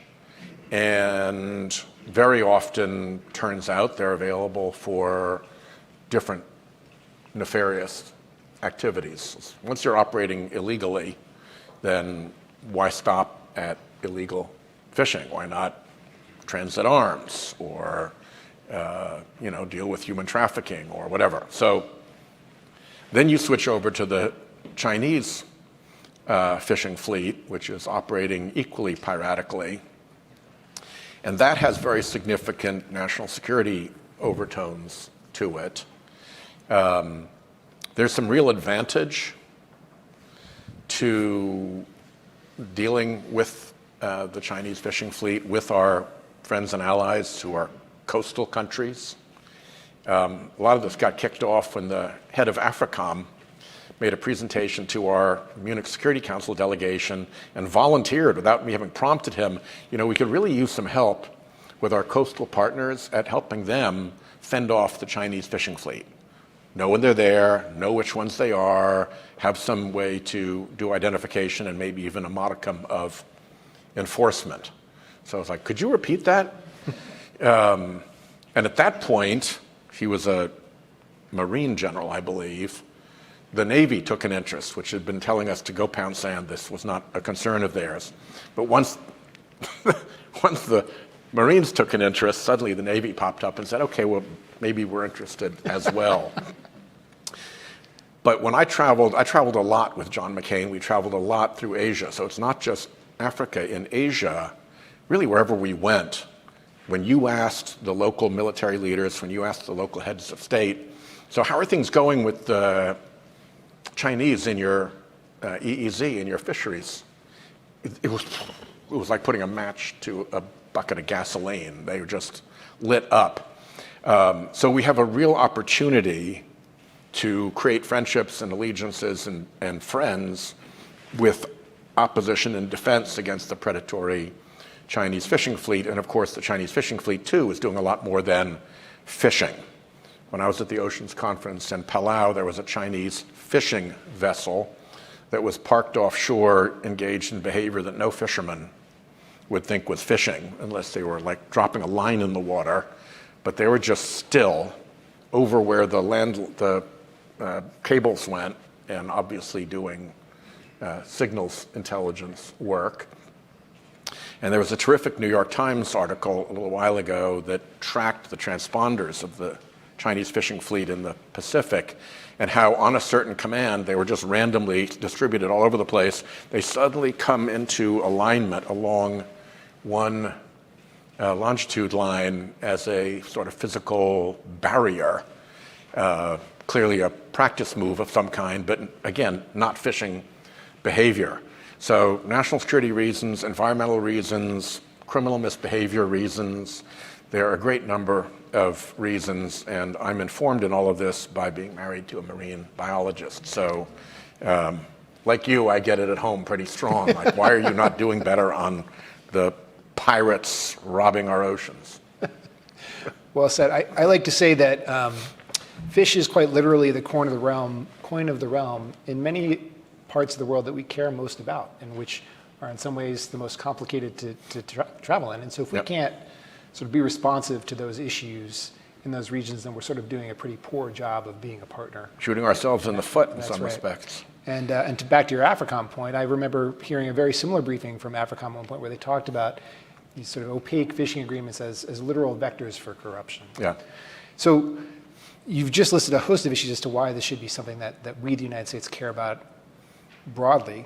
And I think that is indicated or represented by the fact that it remains a very bipartisan issue in a time when that is increasingly rare. and you and Senator Sullivan from Alaska, your good friend, have co-sponsored this pirate fishing bill that you've mentioned, the Fish Act. Yeah. I wonder if you could talk a little bit more about that and, Sure. and sort of its approach and your thinking behind it. The weakness, if you will, the opportunity with the pirate fishing fleet and a lot of the Chinese fishing fleet, they're not necessarily flying under Chinese flag. They're out there Chinese, but they're operating through the customary array of false flags, shell corporations, misidentification, and all of that creates secrecy around the piracy. And what the Fish Act is designed to do is to shine some transparency into that so that we're looking at the false flag operations, and if countries are allowing pirate fishing fleets to operate under their flag, there should be consequences.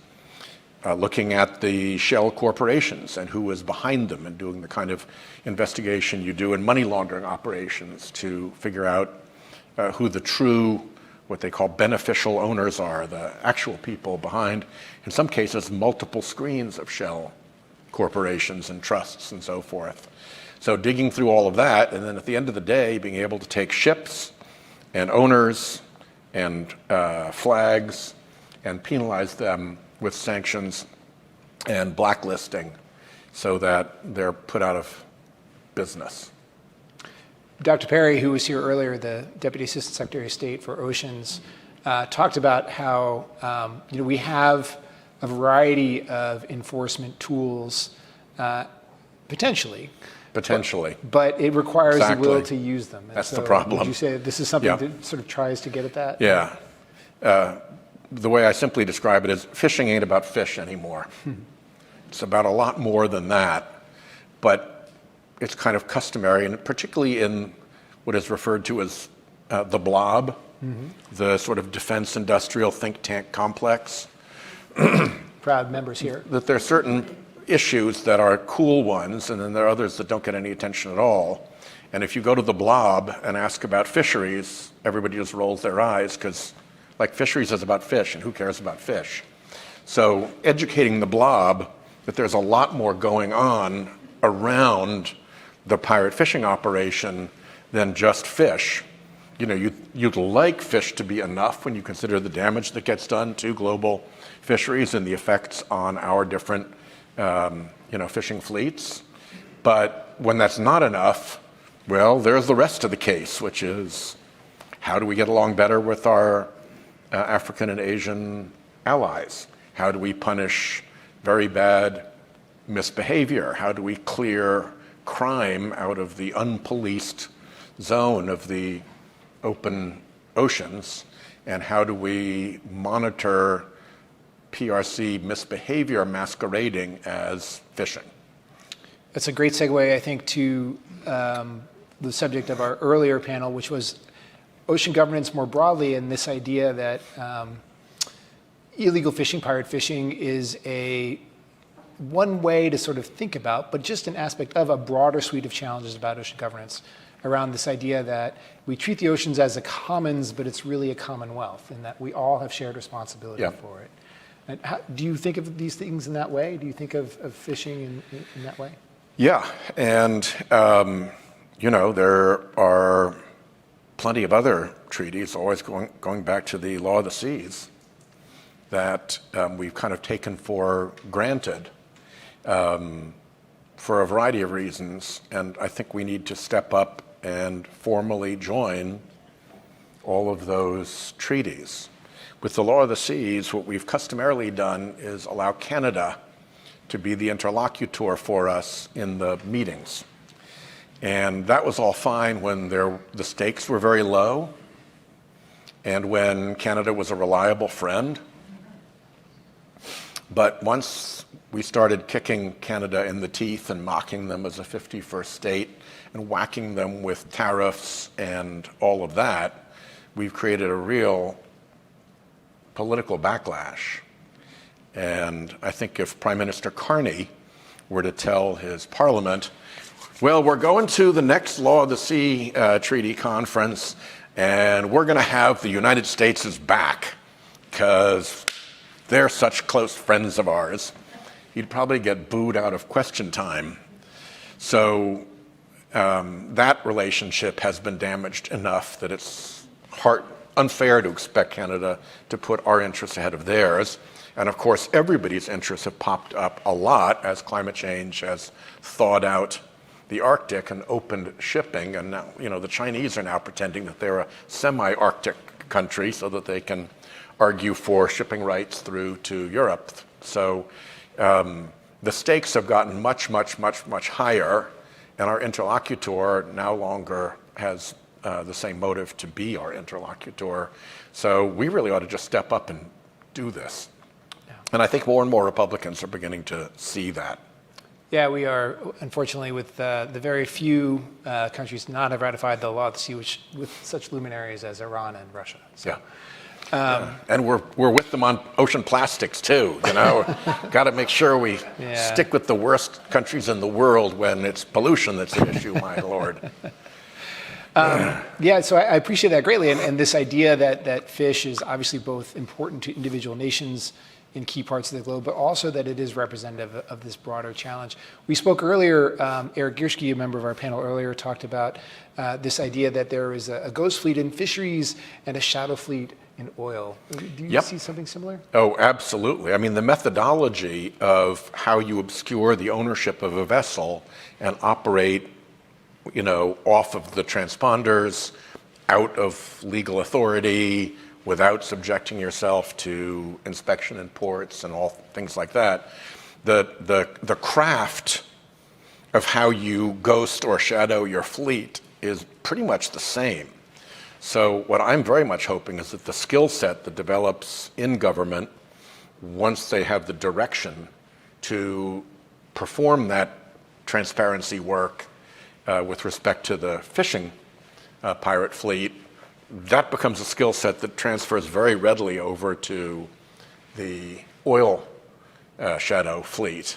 And so it's a skill set that we need to be much better at and have every reason to be much better at. And so let's start with fisheries where we have this law, and maybe the rest of the government will come around and learn, hey, that's actually kind of a good thing to know how to do. Let's be better.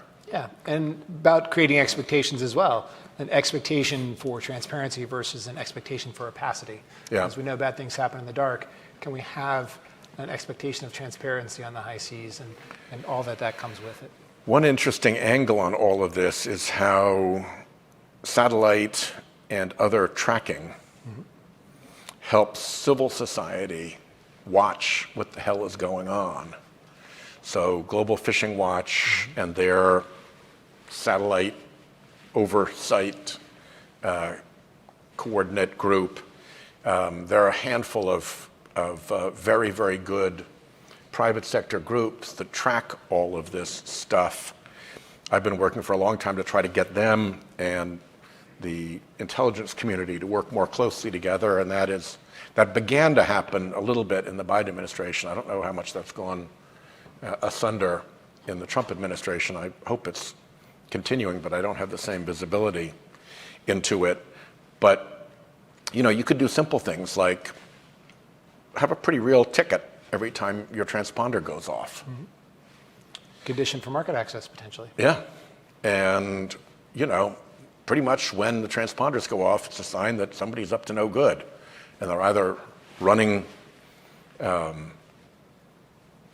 anonymously to a point where they can transfer their illicit cargo to another ship and try to launder the cargo, or they're going into a protected fishing area and going to scoop out the fish.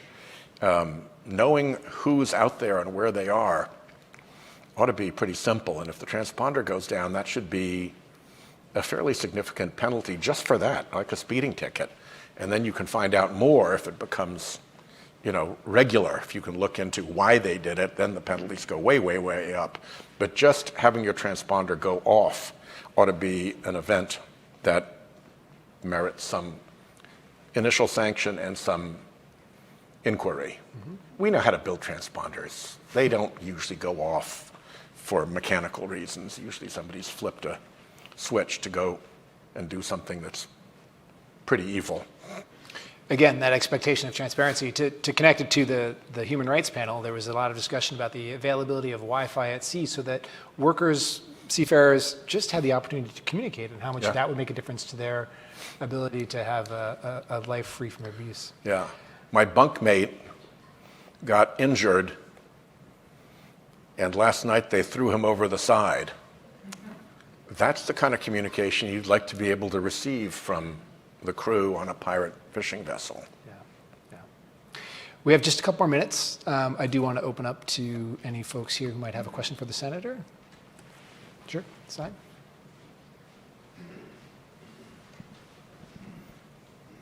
Thank you, very informative. How about educating the consumer about these abuses? You talked about the blob, but many consumers are not aware. We've got animal welfare labeling on products, but what if supermarkets could also be forced or pressured to add some labeling about the workers' conditions of a particular seafood product that they're consuming? Thank you.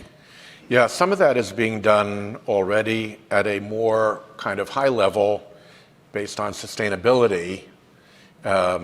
Monterey Bay does its evaluations of which fish are sustainably fished and that therefore you should feel okay about ordering them in a restaurant, which are not sustainably fished and you should be watchful about ordering.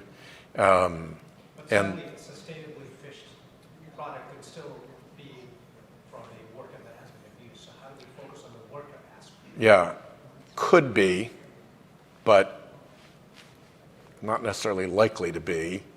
And then separately, there is some work being done on forcing some of the big chains to be more responsive to this so that their supply chain tracing, they got to be able to show that they don't track their supply chain back to these pirate fishing fleets. And I think that is working. There's much more attention in the big processing and like Walmarts and so forth that they need to be more responsible for their supply chains. More work to be done. So you raise a really good point, but there's some islands of existing capability in that space that simply need to grow. Yeah. One more question, here in the middle. And the lady here behind the camera, you can't see We'll her. go here and then we'll maybe have one more in the middle after that. Thank you, Senator, for your remarks. The seafood supply chain is one of the most opaque supply chains, and your office led an effort to expand manifest transparency through the Manifest Modernization Act. So I was wondering if you could speak a little bit to that effort and the current appetite to have that legislation passed. At the moment, an air carrier, for instance, is required to declare to the government who's on board when they come in. And the manifest of the passengers is mandatory to declare. This bill, which I've been working on with Senator Cassidy, would apply similar transparency to cargo in order to head off tariff and tax evasion issues. And as you can imagine, the usual suspects want no part of it. So we are continuing to look for an opportunity where we can force it into a piece of must-pass legislation. There is a national security benefit to knowing what's coming in and having much better supply chain transparency, particularly as you see the dangers of like AI-generated disease vectors or drones that you can then unpack, like the Ukrainians launched the drones against the Russian airbase from 1,000 yards from the airbase because they built them into the container roof of the truck, and the truck came through just looking like a truck, and off you went. So there are real national security advantages to having better supply chain transparency, including through the manifests process. And I think that will become clearer, and we're going to keep pushing, and I think it'll happen. but it's slow going, as the Fish Act demonstrates. I think we're finally in the final year of the Fish Act. I think it's now going to at last happen. But, you know, it's much easier in Congress to say no than it is to say yes. Okay, last question here in the middle. Yeah.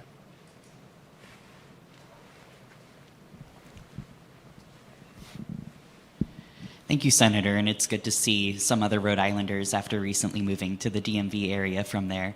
On the Pirate Fishing Act, I'm curious where you see its sticking points, because I appreciate its bipartisanship, but to the extent that other congresspeople don't think it's quite time to pass it yet, is it a messaging issue as far as environmental versus market concerns, or are there deeper disagreements, maybe like concerns for corporate interests?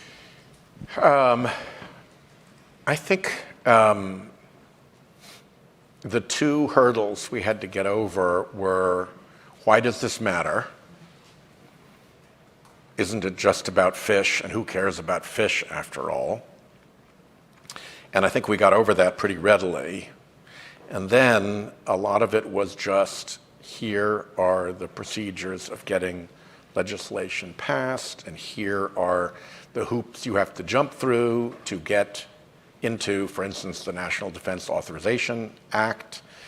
It touched a lot of committee jurisdictions, so we needed a lot of sign-off from a lot of chairs and ranking members, House and Senate both, and running all that down kept Mariah very busy for a long time.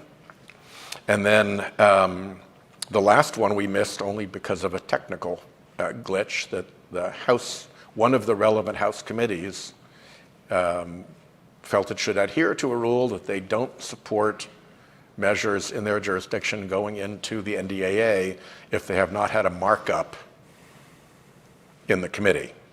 And they hadn't done the markup. So they have since now done the markup. So that last little tiny obstacle, which you think in good faith people could have just said, well, yeah, the rules are here for a reason, but let's just have a pass on that one and get this going, because this actually does matter. But that's not often the way that Congress works, and the imperatives of the chairman and their staff and the rules that they seek to enforce can overwhelm the merits. But it looks to us like we're through now all of those hoops and over all those obstacles, and it should be in the next NDAA. And it enjoys support from the administration. The Deputy Secretary of State, Chris Landau, is a convert to this, and enthusiastically so.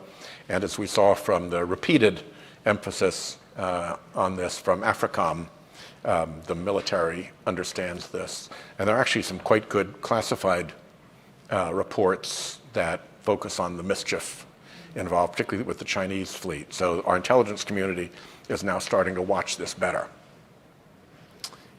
Well, we'll close on that note then, and the importance of knowing congressional procedure as a way of having success on these issues. I want to thank you all again for joining us here today for our Ocean Security and Human Rights Forum. We really appreciate your attention and your interest. It is because of that attention and interest that we can continue to do this and we can continue to make progress. So thank you again. Have a wonderful day. And thank you, Senator. Thank you, Whit.